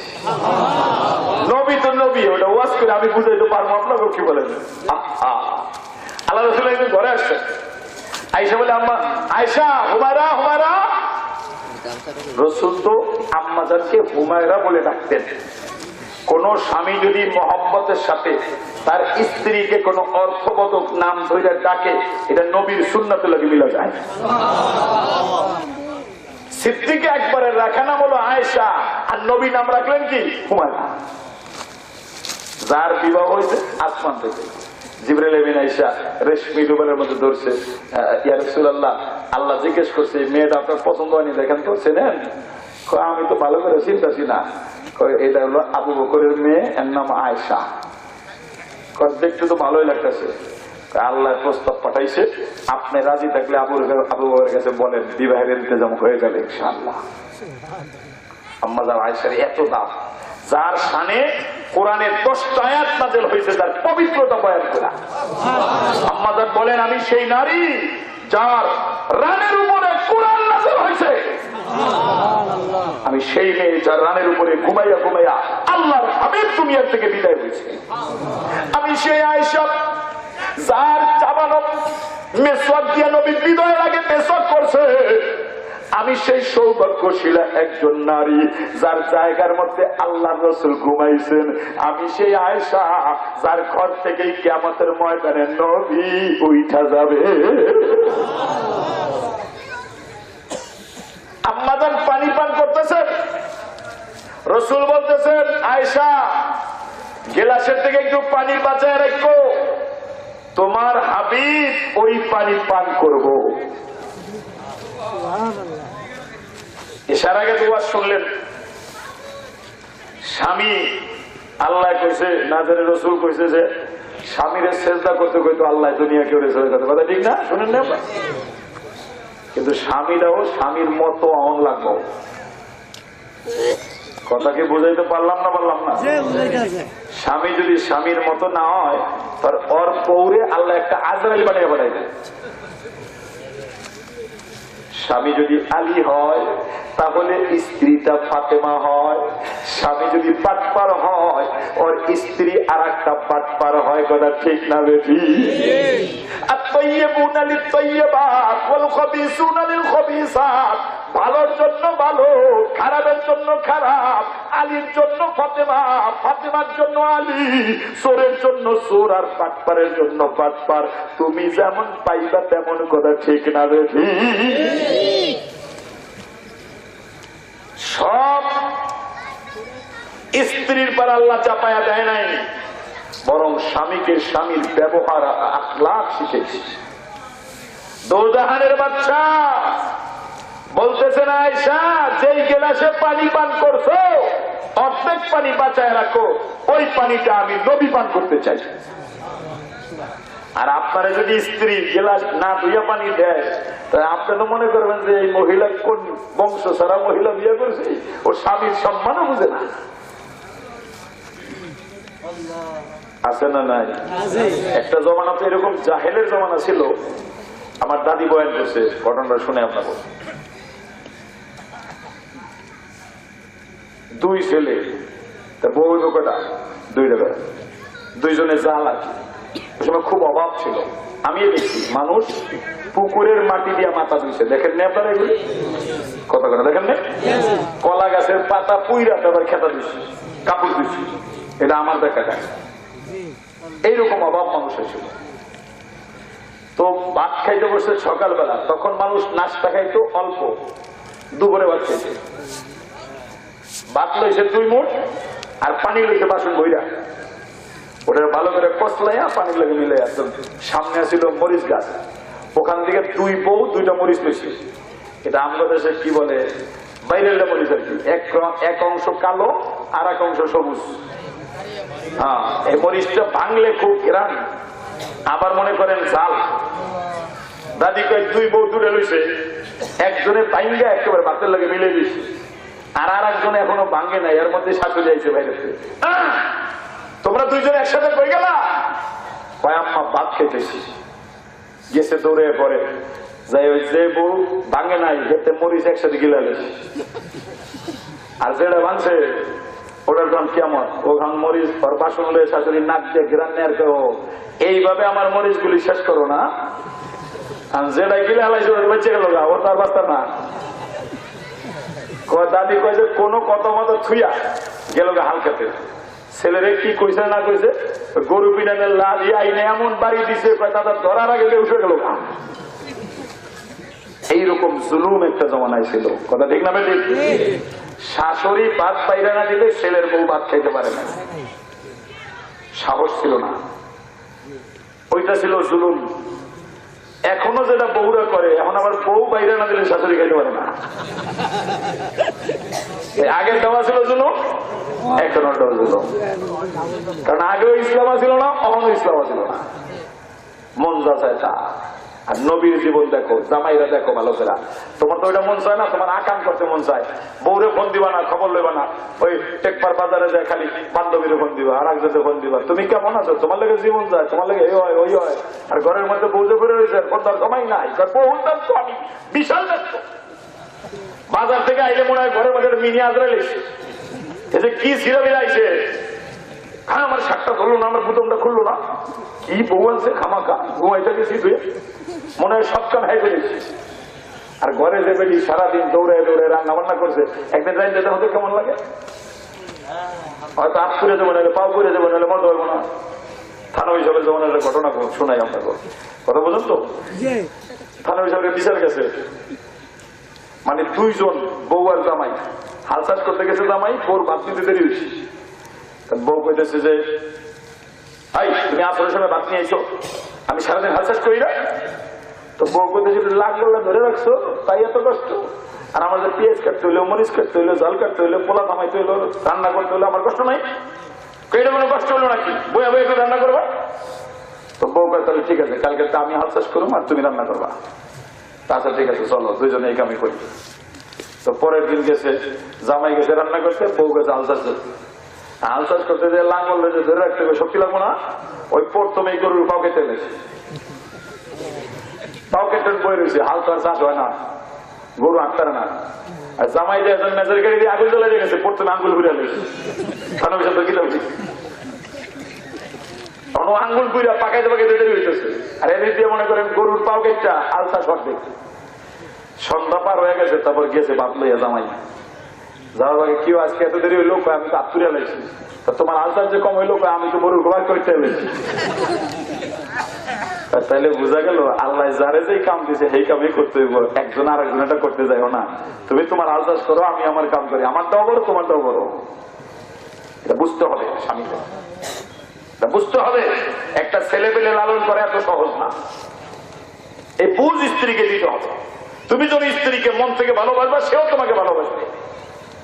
এরপরেও যদি সে সোজা না হয়, সেটার জন্য ইসলামের পদ্ধতি আছে। কথা ঠিক না বেটি? আল্লাহর পয়গম্বর ডাক দিলেন, আয়েশা ওই যে পানিটা তুমি পান করতেছো, ওই পানির থেকে গিলাস থেকে অর্ধেক পানি বাঁচাও, তোমার নবী পান করবে। গিলাসটা যখন নবীর হাতে দিছে, রাসূল জিজ্ঞাসা, আয়েশা কোন জায়গায় ঠোঁট লাগাইয়া তুমি পানি পান করছো, আমারে দেখাও। আল্লাহু আকবার বলেন, আওয়াজ দিয়ে বলেন আল্লাহু আকবার। আম্মাজান ঘুরে ফিরে বলেন, ইয়া রাসূলুল্লাহ, এই কাপের ডান দিকে ঠোঁট লাগাইয়া আপনার হুমায়রা পানি পান করছে। আল্লাহ রাসূল গিয়ে একটা ঘুরাইয়া ওই জায়গায় ঠোঁট লাগাইয়া পানি পান করা শুরু করে দিলেন। আম্মাজানের চেহারায় আনন্দের পানি এসে গেল।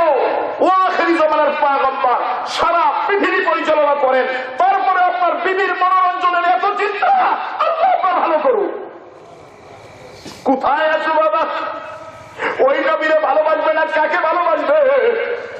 ওই নবীরে মহব্বত করবে না কারে মহব্বত করবে? বাবা ভালো করে বুঝা লও।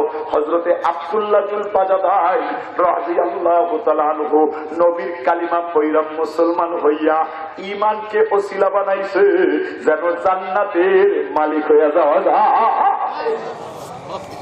বাড়ির মধ্যে চলে গেলেন, চাল চলনে ধরা পড়ে গেলেন। বাবা জিজ্ঞেস করলেন, ওরে আব্দুল্লাহ, তুমি কি মুহাম্মাদের কালিমা পড়ছো নি রে? বলে, হ্যাঁ বাবা, আমি তো মুহাম্মাদের কালিমা পড়ে ফেলেছি। বলে, তোমার তো অবস্থা ভালো হবে না, আমার বাড়ি বৈশা তা করা যাবে না। বলে, ও বাবা, মুহাম্মাদের কালিমাও তো ছাড়া যাবে না। বলে, তোমাকে তেজ্য পুত্র করে দিলাম। বলে, বাবা, তোমার তেজ্য পুত্র মানা যায়, মুহাম্মাদের আল্লাহকে ভুলা যায় না।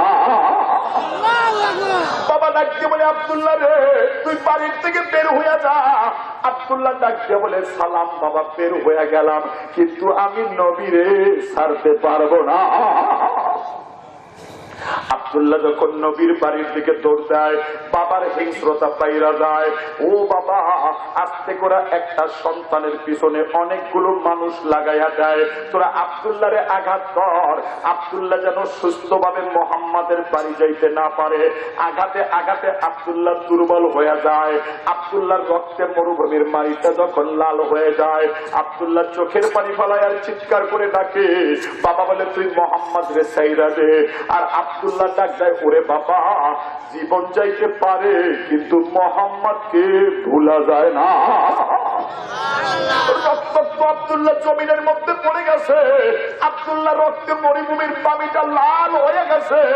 আল্লাহর পয়গম্বর মুহাম্মদুর রাসূলের এই গোলাম এবার যখন সামনে পারে, একজন যুবক যাইয়া আব্দুল্লাহর গায়ের চাদরটা খুইলা পালায়। আব্দুল্লাহ ডাকতে বলে, ওরে ভাই, আমার কাছে আর কোনো কাপড় নাই রে, এই কাপড়টা খুইলা নিস না, আমি আব্দুল্লাহ কেমনে নবীর বাড়ি যাব? বলে, তোমার বাবা বলছে তার কেনা কাপড় দিয়া নবীর বাড়ি যাওয়া যাবে না। আর একজন ভাতিজা আয়েশা আব্দুল্লাহর পরনের লুঙ্গি ধরে টান মারছে। আব্দুল্লাহ ডাকতে বলে, ওরে ভাই, আমার লুঙ্গিটা খুলিস না, লজ্জাস্থান খুইলা মুহাম্মাদের দরজায় যাওয়া যায় না। জালেম কাফের তার আস্তে করে লুঙ্গিটা খুইলা ফালায়। লুঙ্গিটা যখন আব্দুল্লাহর খুইলা পালাইছে। সম্পূর্ণ উলঙ্গ ন্যাংটা আব্দুল্লাহ আল্লাহর কাছে হাত তুলছে। আব্দুল্লাহর জবান বুঝে ডাক্তার মালিকে কিবরিয়া, আপনাকে মানার কারণে ওরা আমাকে উলঙ্গ করে ছেড়ে দিল। এমন একটা ইসলামের পোশাক পরাইয়া দাও যেন আমার গায়ে জাহান্নামের আগুন লাইগা না যায়। ও যুবক বন্ধু, বৃদ্ধ বাবা আব্দুল্লাহ এবার তার মায়ের বাড়ি চলে গেল। আম্মা জানের দ্বিতীয়বার আর এক জায়গায় বিয়ে হয়েছিল। ডাক দিয়ে বলে, ওরে মা, শেষবার তোরে মা বলে ডাকতে আসলাম। ডাক দিয়ে বলে, বাবা তোরে কে উলঙ্গ করলো? গায়ের পোশাক কোথায়? বলে, বাবা জান খুলে রাখছে, আমি মুহাম্মদকে মেনেছি। ও মা, একটা চাদর দে রে। এভাবে লজ্জাস্থান খুইলা কেমনে মসজিদে নববীতে যাব? একটা চাদরের টুকরা যখন হাতের মধ্যে দিয়া যায়, ওই চাদরের টুকরা সিরা দুইটা টুকরা কইরা একটা লজ্জাস্থান দেখে ফেললেন, আর আরেকটা গায়ের মধ্যে পেঁচাইয়া এবার নবীর বাড়ির দিকে দৌড়ায়। যখন নবীর বাড়ির সামনে দাঁড়ায় গেছে, আল্লাহর পয়গম্বর ডাক দেয়, আয় আয় আব্দুল্লাহ রে, তোর নবীর কাছে আয়, তুই কোনো চিন্তা করিস না। আসহাবে সুপার ছাত্র নবী বানাইয়া দিলেন। ও বাবা, আসহাবে সুপার ছাত্র যখন আল্লাহর পয়গম্বরের গোলাম হয়ে গেল, আজকে নবী যুদ্ধের ময়দানে চলে যাবেন। নবী ডাক দিয়া বললেন, সাহাবীরা আব্দুল্লাহর সাথে নিয়ে নাও। আব্দুল্লাহ নবীর সাথে যুদ্ধে চলতেছেন। একটা রাস্তায় যাইয়া নবী বললেন, সাহাবীরে আজকে আর এখানে আমরা যুদ্ধ করব না, মুলতবি হবে। এই জায়গায় আমরা রাতটা কাটাইব। চুপচাপ এই জায়গার মধ্যে তোরা দাঁড়াইয়া দাঁড়ে, আর কোন চিন্তা করিস না, যার যার মতো ঘুমাইয়া যান। রাস্তা পার হইয়া আগামীকাল সফর হবে। সব সাহাবায়ে কেরাম তার জায়গার মধ্যে তাঁবুর মধ্যে ঘুমায়। ও বাবা, যদি 500 মানুষ একটা জায়গায় ঘুমাইতে চায়, তার জন্য তো আধা কিলো জায়গার দরকার হয়। একটা জায়গার মধ্যে যখন আব্দুল্লাহ ঘুমায়, হঠাৎ করে নবীর দরজায় কে যেন সালাম দিছে। ওগো পয়গম্বর, আপনার আব্দুল্লাহর গায়ে প্রচন্ড জ্বর উঠে গেছে, আব্দুল্লাহ দাঁড়াইতে পারে না রে নবী। আল্লাহর পয়গম্বর বললেন, ওরে সাহাবী রে, আব্দুল্লাহরে দেখতে যাব, জলদি নিয়ে চল। আল্লাহর পয়গম্বর আব্দুল্লাহর দরজার মধ্যে চলে গেলেন। নবী আমার সালাম দিয়ে ভিতরে যখন ঢুইকা যায়, তাকায়া দেখে আব্দুল্লাহ চোখের পানি ফালায়, আর নবীর দিকে তাকায়া উঠতে চায়, উঠতে পারে না। নবী বলে, আব্দুল্লাহ উঠিস না। নবী এই নিজে বৈশা গেলেন। আব্দুল্লাহর কাছে বৈশা নবী এবার নিজের হাত দিয়া আব্দুল্লাহর মাথাটা জাগাইয়া আল্লাহর নবী বরকতির রানের উপরে শোয়া দেয়। নবীর রানের উপরে আব্দুল্লাহর মাথা, নবীর হাতটা আব্দুল্লাহর মাথার উপরে রাখছে। এবার আব্দুল্লাহর চোখের পানিটা দাঁড়িয়ে ভিজা গেছে। আব্দুল্লাহর চোখের পানি মানুষকে বুঝাইয়া দেয়, ও পয়গম্বর, একটা দিন ছিল যেদিন বাবাকে সাইরা, মাকে সাইরা, লজ্জাস্থান সাইরা, সম্পূর্ণ উলঙ্গ হইয়া আপনার দরজায় সবাই রে সাইরা আসছিলাম রে নবী, একমাত্র মালিককে খুশি করার আশা। ঘর ছেড়েছিলাম, বাবা ছেড়েছিলাম, জন্মভূমি ছেড়েছিলাম, আপনার পয়গম্বরের দরজার মধ্যে ভিখারি হয়ে গেছিলাম। আজকে যখন আপনার রানের উপরে আমার জীবন যায়, আমার জীবনে হারানের আর কোনো ব্যথা থাকলো না। আল্লাহ নবীকে দেখতে দেখতে আব্দুল্লাহ দুনিয়ার থেকে বিদায় হয়ে গেলেন। ও বাবা, হযরতে ওমর ডাক দিলেন, ওগো পয়গম্বর, আব্দুল্লাহর কাফন দাফন কি দিয়া হবে? বলে, আব্দুল্লাহর কাফন দুনিয়ার কম দামি কাপড় দিয়ে দিও না।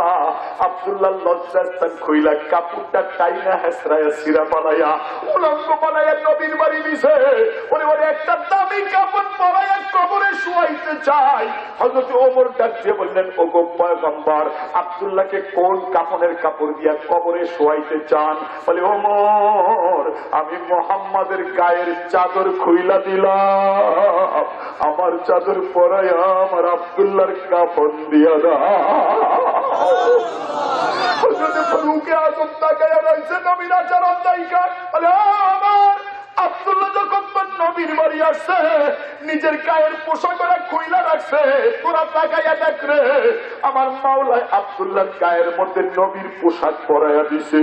আল্লাহর পয়গম্বরের কাপড়টা পইরা কাফন দাফন হয়ে গেল। এবার আল্লাহর পয়গম্বর ওমরকে জিজ্ঞেস করলেন, ওগো পয়গম্বর, কাফন দাফন তো হয়ে গেল, এবার বলেন আব্দুল্লাহর কবরে কে নামবে?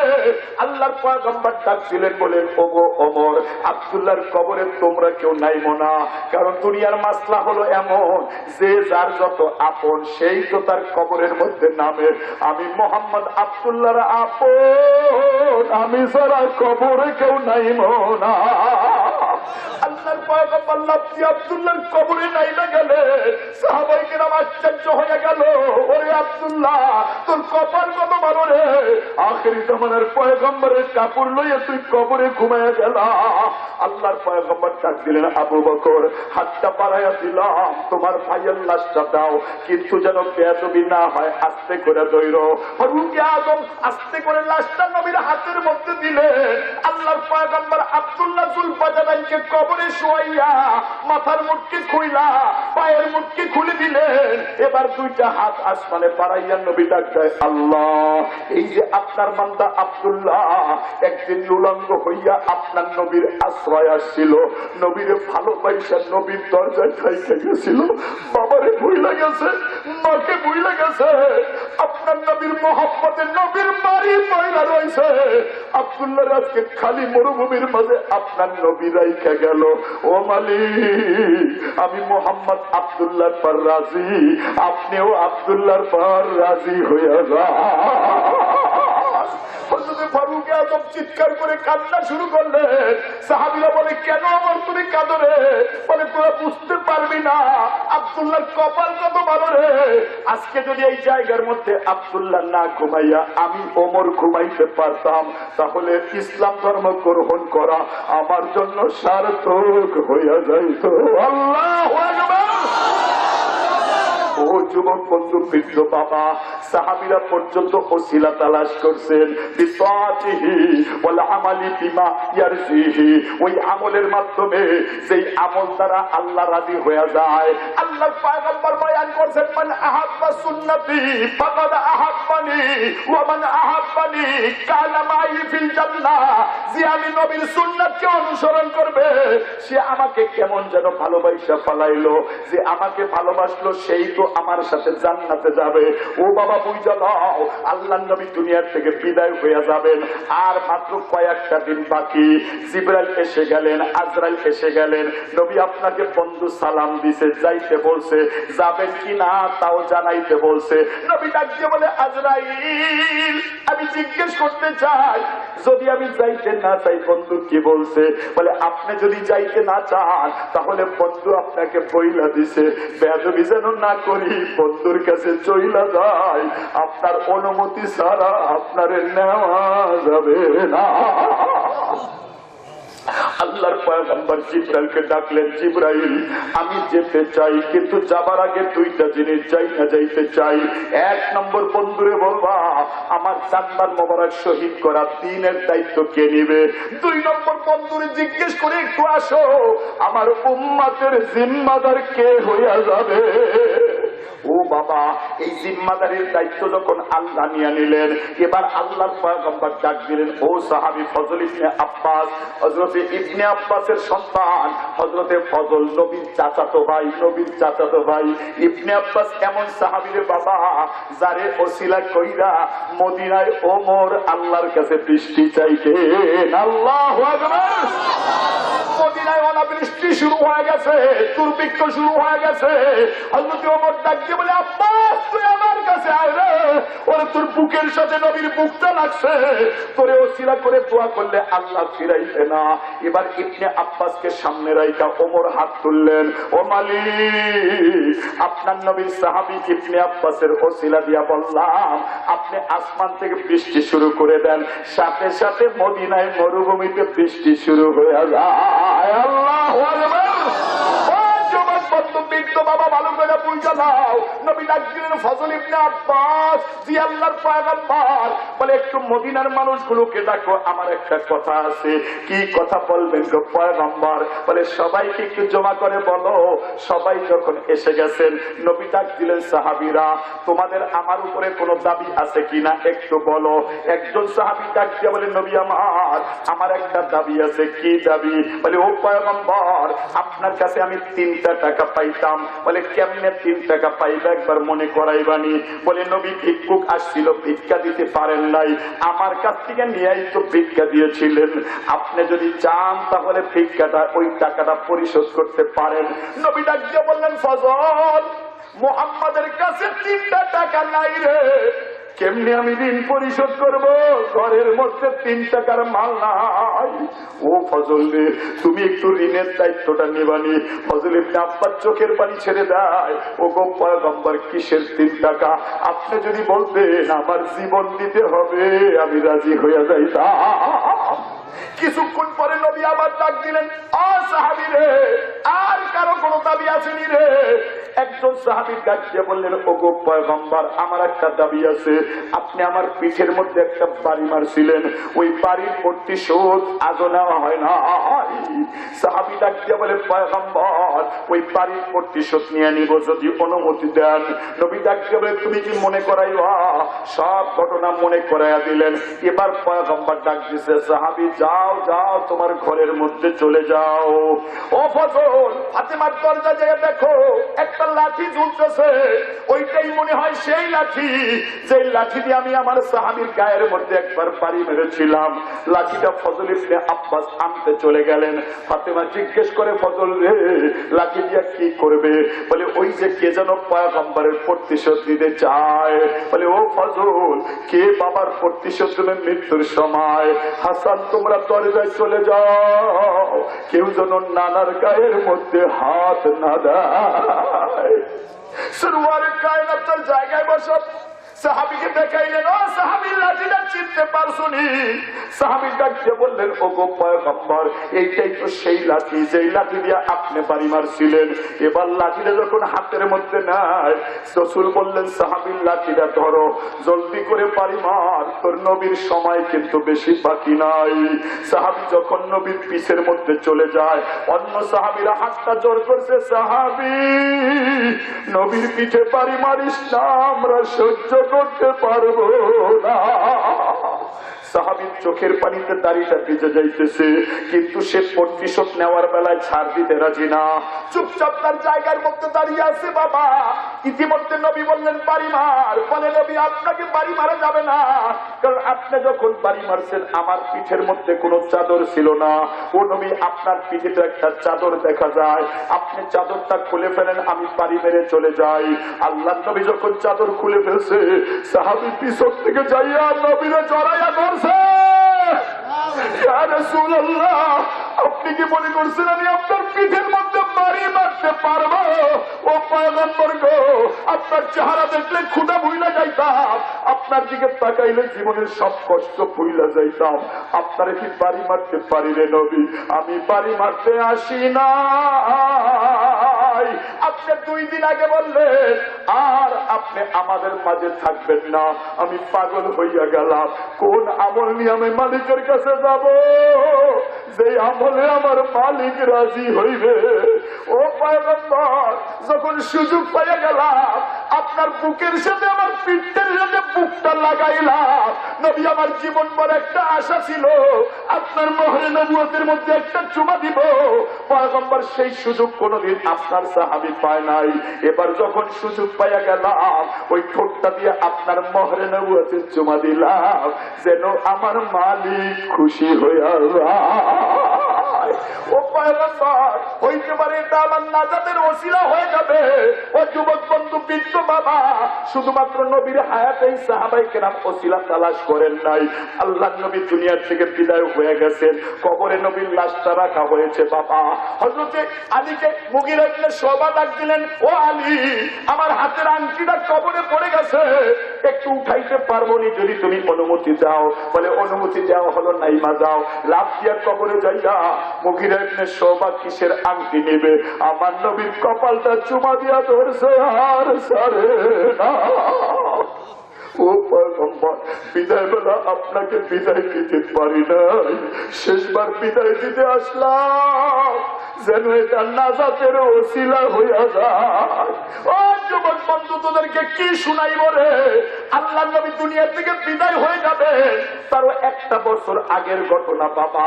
আল্লাহর পয়গম্বর মুহাম্মদুর রাসূলের একজন সাহাবী, নাম তার মুআজ ইবনে জাবাল রাদিয়াল্লাহু তাআলা আনহু। নবী বলে, মুআজ, ইয়ামান চলে যাও, তুমি ইয়ামানের গভর্নর হইবা, ইয়ামানের এমপি হইবা। নবী এবার মুআজ ইবনে জাবালকে আগায়া দিলেন, মদিনার বাইরে চলে গেলেন। এতদিন নবী মুআজকে বিদায় দিছে, কখনো মদিনার বাইরে যায় নাই। আজকে দেখি মসজিদ পার হইয়া বাইরে চলে গেল। মুআজ ইবনে জাবালকে বিদায় দেয়, নবীর চোখের পানি পড়তেছে। মুআজ বুঝতে পারে নাই।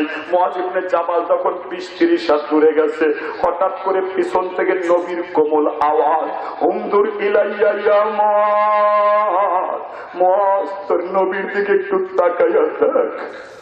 হযরত মুআজ ইবনে জাবাল পিছনের দিকে তাকাইয়া দেখে বাবার মতো হাতটা বাড়াইয়া নবী ধইরা রাখছে। মুআজ তোর নবীর জীবন পরের জন্য দেখা যাবে, আয় নবীর বুকে আয় রে।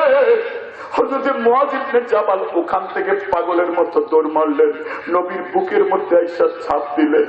নবী ডাকতে বলে, মুআজ তোর নবীর চেহারাটা দেখা রাখ। মুআজ বলে, নবী এমন কেন করেন? কোনদিন তো এমন করেন না। বলে, মুআজ আগামী বছর আইসা তোর এই নবীর আর মদিনায় পাইবি না, জীবনের মতো তোর নবীর দেখা রাখ। ও মুআজ রে, আগামী বছর আইসা বুঝি তোর নবীর আর পাওয়া যাবে না। হযরত মুআজ ইবনে জাবাল আর নবীরে ছাড়ে না, নবীও মুআজকে ছাড়েন না। শেষ পর্যন্ত মুআজকে বিদায় দিলেন। একটা বছর পর যখন মুআজ ইবনে জাবাল আবার মদিনায় আসলেন, তাকায়া দেখে সত্যি নবী মদিনায় নাই। যেই জায়গা থেকে তোমরা নবীর বুকের মধ্যে ঝাঁপ দিছিলেন, ওই জায়গা থেকে তোমরা দাঁড়াইয়া গেলেন। সাহাবীরা বললেন, ওরে মুআজ, গত বছর নবী ছিল, দৌড়াইয়া তার বুকের মধ্যে গেছিলা, আজকে কেন দৌড়ে মারলা? বলে, গত বছরের নবীর দ্বারার সুন্নাত আদায় করলাম, যেন এই ওসিলায় আমার জান্নাত হইয়া যায়। ও বাবা, কি বলবো তোমাদেরকে, নবী দুনিয়ার থেকে বিদায় হয়ে গেছেন বাবা। হযরতে বিলাল 6 মাস হয়ে যায় নবীর বাড়ি আসে না। আজকে রাতের অন্ধকার, গভীর রাত, হযরতে বিলাল ডাক দিছে। হযরতে বিলাল ডাক দেয়, ও পয়গম্বর। পয়গম্বর ডাক দিয়ে বলে, বিলাল 6 মাস হয়ে গেল, কিন্তু একটাবার মদিনায় আমারে সালাম দিতে আসলা না।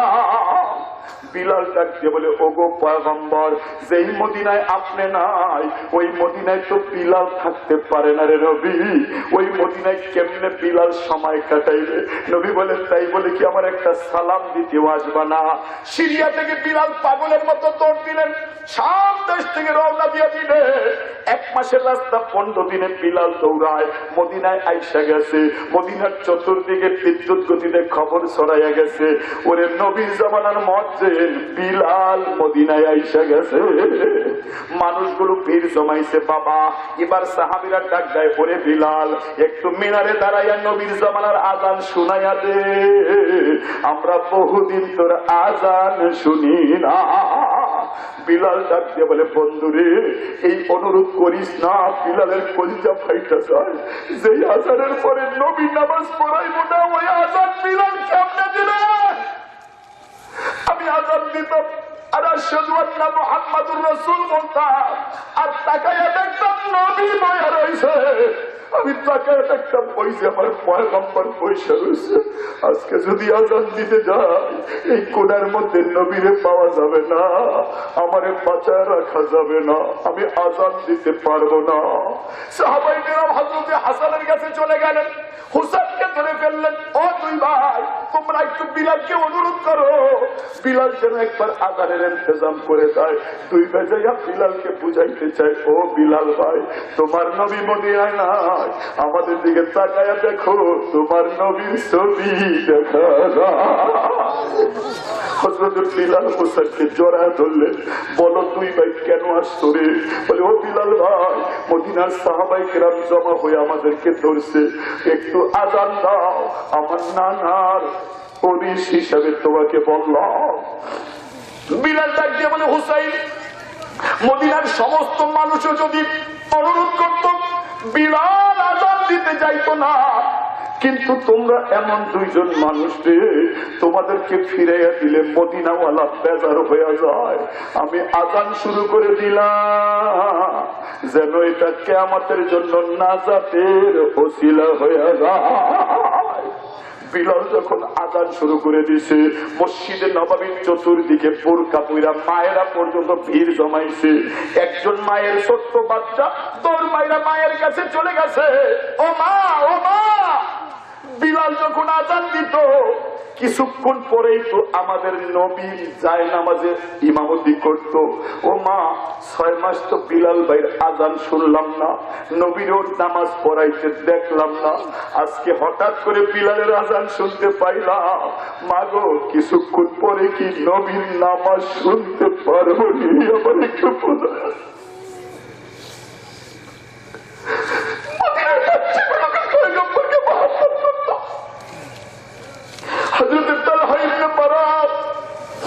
নবীর ছোট্ট সাহাবী, নাবালিক শিশু। নবী জিজ্ঞেস করে, তালহা তুই কি আমারে ভালোবাসিস? বলে, নবী আপনাকে আমার বাপ মার থেকে বেশি ভালোবাসি। তালহা তরবারিটা আন। তরবারি আইনা তরবারি দাঁড় করাইছে। এটা তালহার ঘাড় পার হইয়া মাথা পার হয়ে গেছে। তরবারি বড়, তালহা ছোট। নবী বলে, তালহা তোর বাবার গায়ে একটা কোপ মার, যদি আমারে মহব্বত করস।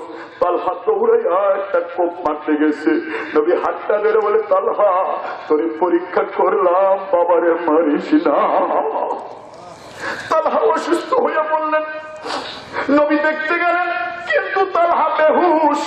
নবী ডাক দিয়ে বলে, ওরে তালহার বাবা, তালহা যখন দুনিয়ার থেকে বিদায় হইয়া যদি যায়, আমারে খবর দিয়ে আমি এই জানাজায় শরীক হইব। ও বাবা, তালহার হুশ আসছে। তালহারের বাবা জিজ্ঞেস করে, বাবা নবী তো তোমাদের দেখতে আসছিল। বলে, তাই নাকি? বলে, হ্যাঁ। কি বলছে আমার পয়গম্বর? বলে, তুমি যদি মারা যাও, তোমার পয়গম্বর তোমার জানাজায় আইবে, এই কথা বইলা গেছে। তালহা তার বাবারে বলে, বাবা আমি তোমার হাতটা জড়ায় ধরলাম, একটা ওসিয়ত কইরা যাই। কি ওসিয়ত করবি রে বাবা? বলে, বাবা আমি যদি রাত্রে মারা যাই, আমার নবীরে খবর দিও না। তালহার বাবা বলে, মুহাম্মদুর রাসূল জানাজায় শরীক হইবে, কেন তুমি নিষেধ করো বাবা? আমার একটু বলবানি। বলে, ও বাবা আমি নবীরে ভালোবাসি। রাত্রেবেলা নবী যখন আসবে, অনেক ইহুদিয়ার শত্রুর বাড়ির পাশ দিয়ে আসবে, আমার জানাজায় আইসা নবীকে আঘাতে জর্জরিত হন আমি চাই না। কেউ যদি রাস্তার মধ্যে আমার নবীর আঘাত করে দেয়, আমার নবী যদি রাস্তার মধ্যে কারো দ্বারা আঘাত প্রাপ্ত হয়ে যায়, ও বাবা মরেও বুঝি তালহার দিলটা মানবে না। এই জন্য নবীরে বইল না, তোমার তালহা যদি মারা যায়, নবীরে বইল নবীর গায়ের মধ্যে রাস্তার একটা কাটা বিদুক, সেটা তালহা চায় না। এই জন্য নবীর জানাজা ছাইরা দিলাম, কিন্তু নবীরে কষ্ট দিতে চাই না।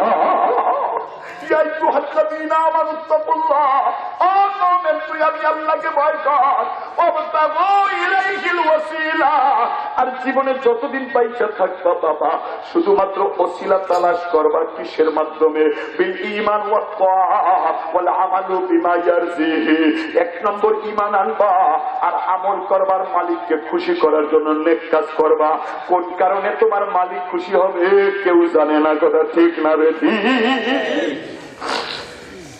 আল্লাহ যেন আপনাকে, আমাকে, আমার মা বোনদেরকে রাসূল, ইসলাম, সুন্নাত, কোরআন, হাদিস এগুলিকে মহব্বত করে ভালোবেসে এগুলিকে ওসিলা বানায়া আমাদেরকে যেন আল্লাহ জান্নাত দান করেন। সকলে বলি আমিন। আসসালামু আলাইকুম ওয়া রাহমাতুল্লাহি ওয়া বারাকাতুহু। আপনি খিচুড়ি খাবেন না? খিচুড়ি আছে না? খিরে? আচ্ছা, খিচুড়ি নেই। আচ্ছা, আমরা এই 5টা মিনিট একটু বসি। হ্যাঁ, আমি দেখলাম মসজিদটা আসলে দুর্বল। আপনার আলহামদুলিল্লাহ খুব খুশি লাগলো, এই মানে গ্রামের মধ্যে নদী পার হওয়ার পরে এত সুন্দর একটা মাঠের মধ্যে আপনারা বসাইছেন। হুজুর বললেন এই ঈদগাহটা আপনারা করছেন সবাই, তাই না? এটা করছেন না আপনারা? তো মসজিদটা একটু সুন্দর মতো করবেন তো আপনারা ইনশাআল্লাহ। ওই মসজিদটা এখানে নিয়ে আসবেন, এটার জন্য আপনারা চেষ্টা করবেন ইনশাআল্লাহ। আমি কোনো নারায়ে তাকবীর আল্লাহু আকবার বলবো না, জোরে দোয়া হবে না, দোয়া সব একসাথে হবে। কথা বুঝতে পারছি? 5-7 মিনিট এই মসজিদের উন্নয়নের জন্য কিছু আপনারা করবেন ইনশাআল্লাহ। যে যা পারবেন, অপেক্ষায় থাকবেন না। রাসূলুল্লাহ আল্লাহকে খুশি করার জন্য মহব্বতের সাথে বলবেন। 1 নম্বরে বলেন কে কি করবেন। একজন মানুষ বলেন যে আমি এই কাজটা করব মসজিদের জন্য, উন্নয়নের জন্য। বলেন বলেন একজন ইনশাআল্লাহ। কত টাকা দেবেন একজন বলেন, একটু আন্দাজ করি। আপনি 1000 টাকা দেবেন। ও মা গো মা, হুজুর সর্বদেশ আপনি 1000 টাকা দান করবেন, আল্লাহ কবুল করেন। সকলে বলি আমিন।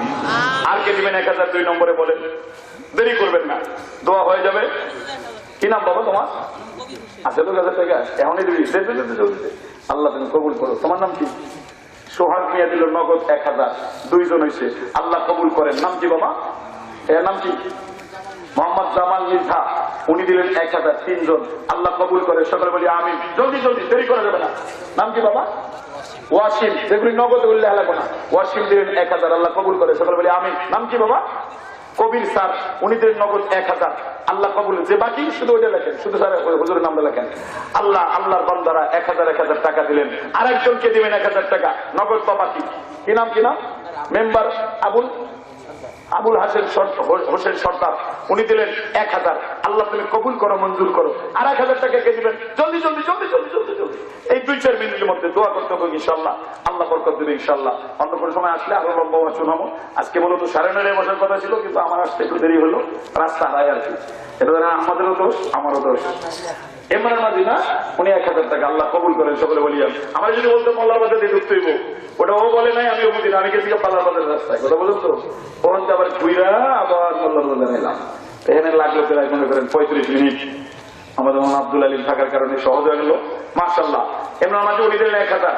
এই মাঠের থেকে একজন বলেন তো কে দিবেন 1000? বলেন তাড়াতাড়ি বলেন, একজন কে দিবেন?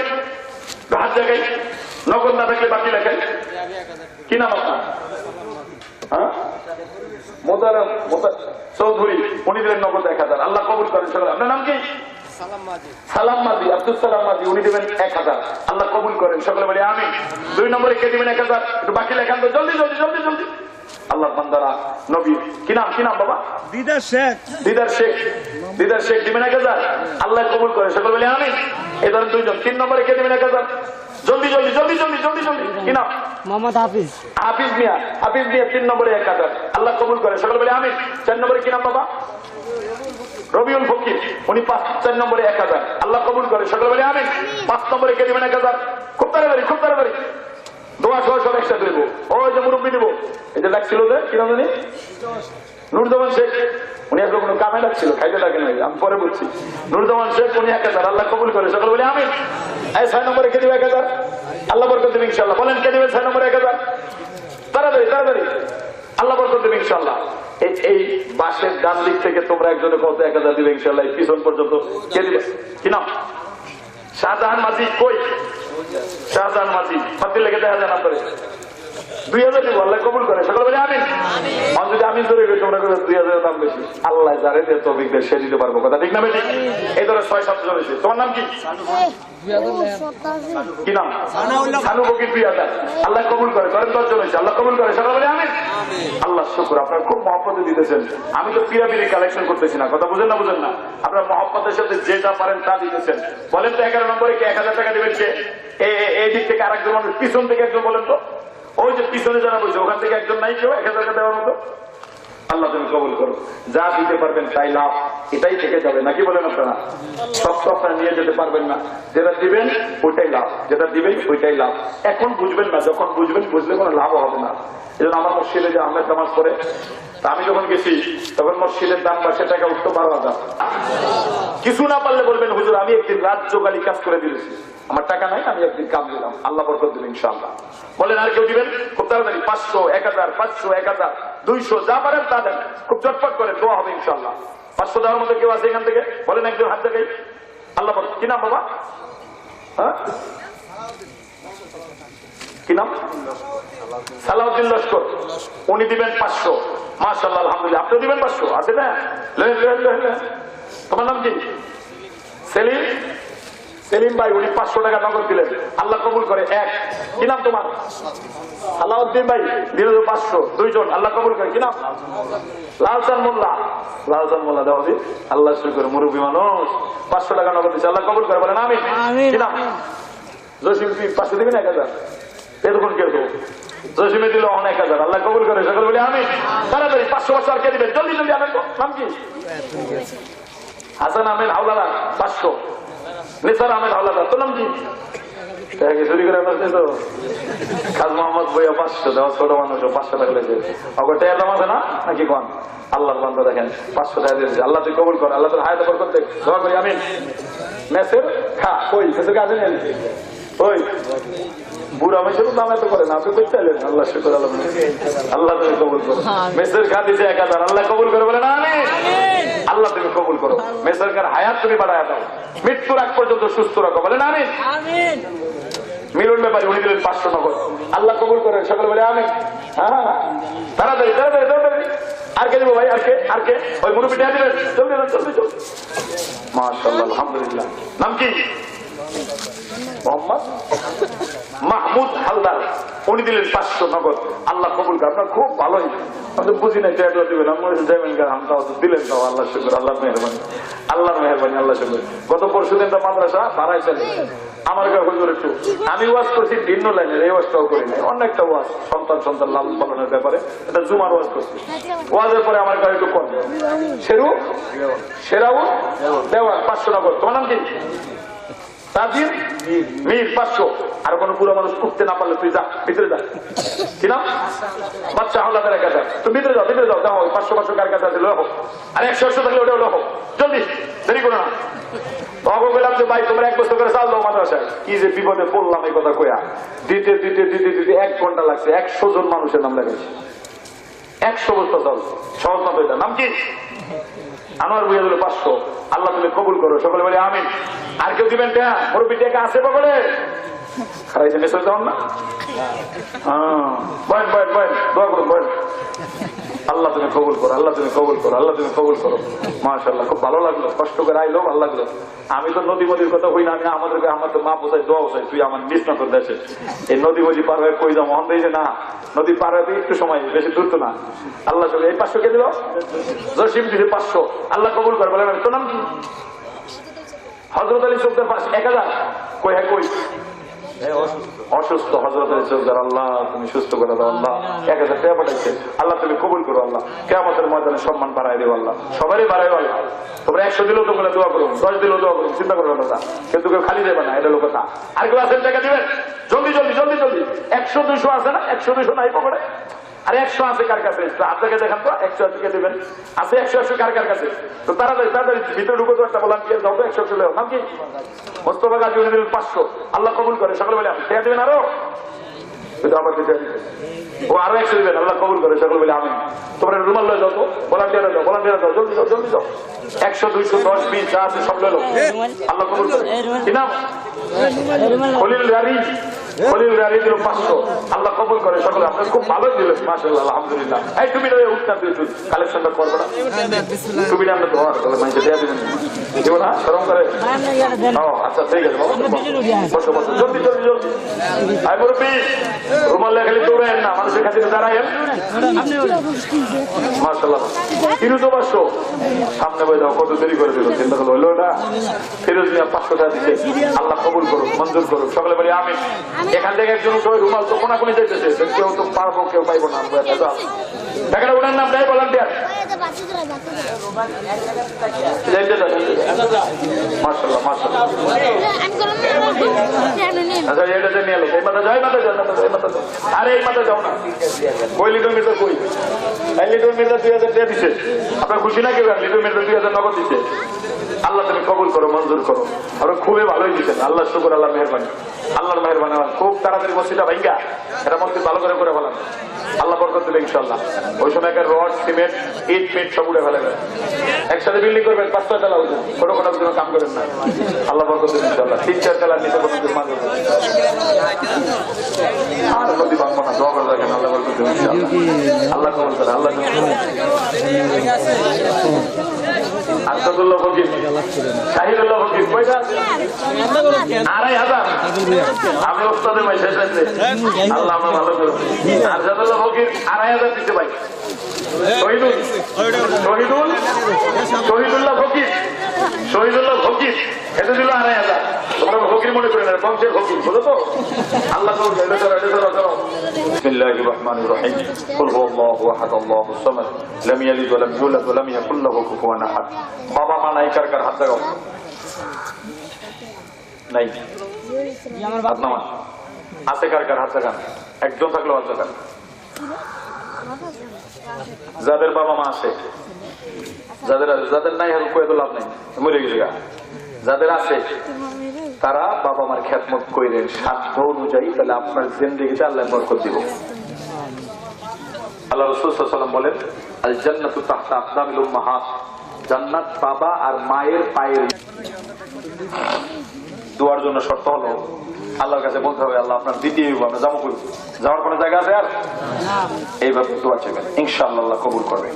যার মনের যা নিয়াত আছে সব করে ফেলেন, আল্লাহুম্মা আমিন। রব্বানা যালামনা আনফুসানা ওয়া ইন লাম তাগফির লানা ওয়া তারহামনা লানাকুনান্না মিনাল খাসিরিন। রব্বানা লা তুযিগ কুলুবানা বা'দা ইয হাদাইতানা ওয়া হাব লানা মিন লাদুনকা রাহমা ইন্নাকা আনতাল ওয়াহ্হাব। মাবুদ, আমরা কতিপয় গুনাহগার বান্দা, গুনার বোঝা মাথায় লইয়া বড় আশা কইরা সিদ্দিক ঢালির গ্রামের এই মাহফিলে হাত উঠাইছি রে আল্লাহ। জানি না রে মাহবুব, কার হাতটা আপনার কাছে পছন্দ কেউ, যার হাতটা আপনি পছন্দ মনে করবেন ওই হাতটাকে ওসিলা কইরা আপনি আজকের মাহফিল কবুল আর মঞ্জুর করে না। এই মাহফিলে যারা টাকা দিল, পয়সা দিল, শ্রম দিছে, বুদ্ধি দিছে, পরামর্শ দিছে, আল্লাহ কবুল করে নেন। যারা 2 টাকাও দিছে তাদেরকেও কবুল করে নেন। ইয়া আল্লাহ, মেহেরবানি করে আপনার কাছে দরখাস্ত মালিক, যারা আজকে মসজিদের উন্নয়নের জন্য দান করলো স্বতঃস্ফূর্ত ভাবে, তাদেরকেও আপনি কবুল আর মঞ্জুর করে নেন। কিয়ামত পর্যন্ত এই মাহফিল কবুল করে নেন। এই কুলহুজুরের সংগঠনের ভাইদেরকে আপনি কবুল করে নেন। গ্রামবাসীকে কবুল করে নেন। পর্দার আড়ালের মা বোনদেরকে কবুল করে নেন।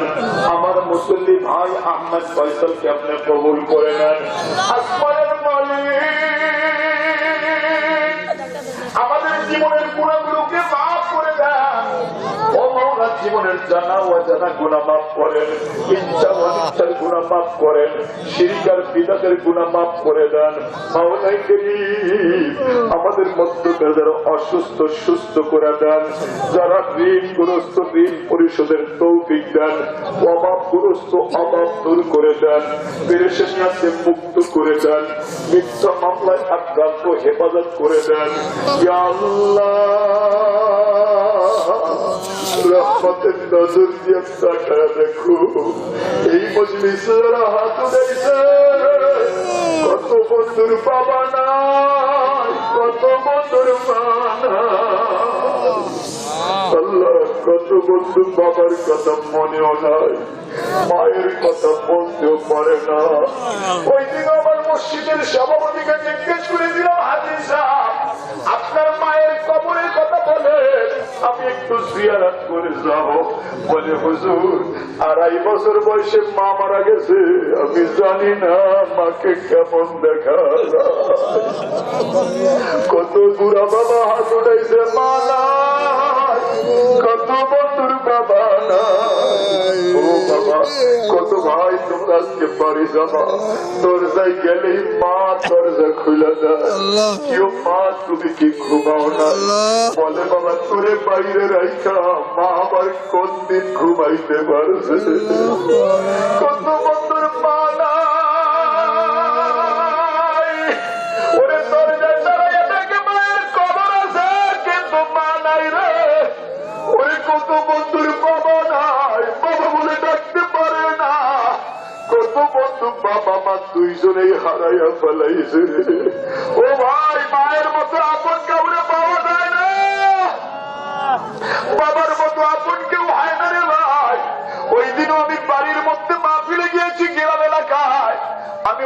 আম্মাজান আপনি কেমন আছেন? বলে বাবা ভালো আছি, তুমি কেমন? হঠাৎ দেখি মায়ের গলাটা একটু ভাঙা। আমি বললাম আম্মাজান আমি আপনাকে দেখতে আসবো। রাত্র 12টা পার হয়ে গেছে। আম্মাকে দেখে যখন ঢাকার জন্য রওনা দিলাম, চাচার ঘর থেকে অসুস্থ চাচাকে দেখে যখন বিদায় নেই, পিছনে তাকায় দেখি আম্মা এখনো পিছনে যাওয়ার। আমি বললাম আম্মা অন্ধকার রাত কেন আসলেন? বলে বাবার সন্তানকে আগাইয়ে দিতে কত মজা, আপনি বুঝবে না। মালিক ও ভাই, যার মা নাই তারা জিজ্ঞেস করে দেখ মা বলে ডাকতে কত মজা লাগে। যার বাবা নাই তারা জিজ্ঞেস করে দেখ বাবার কত দাম রে ভাই। ও ভাই 2005 সাল ব্রাহ্মণবাড়িয়া জেলা আখাউড়া থানা। একজন মায়ের বয়স ছিল 97 বছর, সন্তানের বয়স 42 বছর। 42 বছরের সন্তান ঝগড়ার একটা পর্যায়ে রাগ কইরা মায়ের গালের মধ্যে এমন থাপ্পড় মারছে, মা চিৎকার দিয়ে জমিনে পুরো বেহুশ হয়ে গেছে। এলাকার মানুষ আখাউড়া থানায় জমা দিয়েছে, পুলিশ ওর হাত পা বেঁধে ফেলছে, মাত্র বাড়ি মারবে। তাকায় দেখি হৃদয়ের ক্ষেতের মধ্যে দিয়ে মা দৌড়ায়। একবার পইলে যায় আমার দরায় আমার সরকার। পুলিশ বলতেছে ও মা ওর হাতটা পাইনা বলেছি, ও মারতে পারবে না। একবার বলো তোমার সন্তান তোমাকে কিভাবে আঘাত করছে। মারবে পুলিশের পাও ধরায় ধরছে। পুলিশ ভাই ওর গায়ে বাড়ি মারিস না, আমি বিচার চাইতে আসি নাই।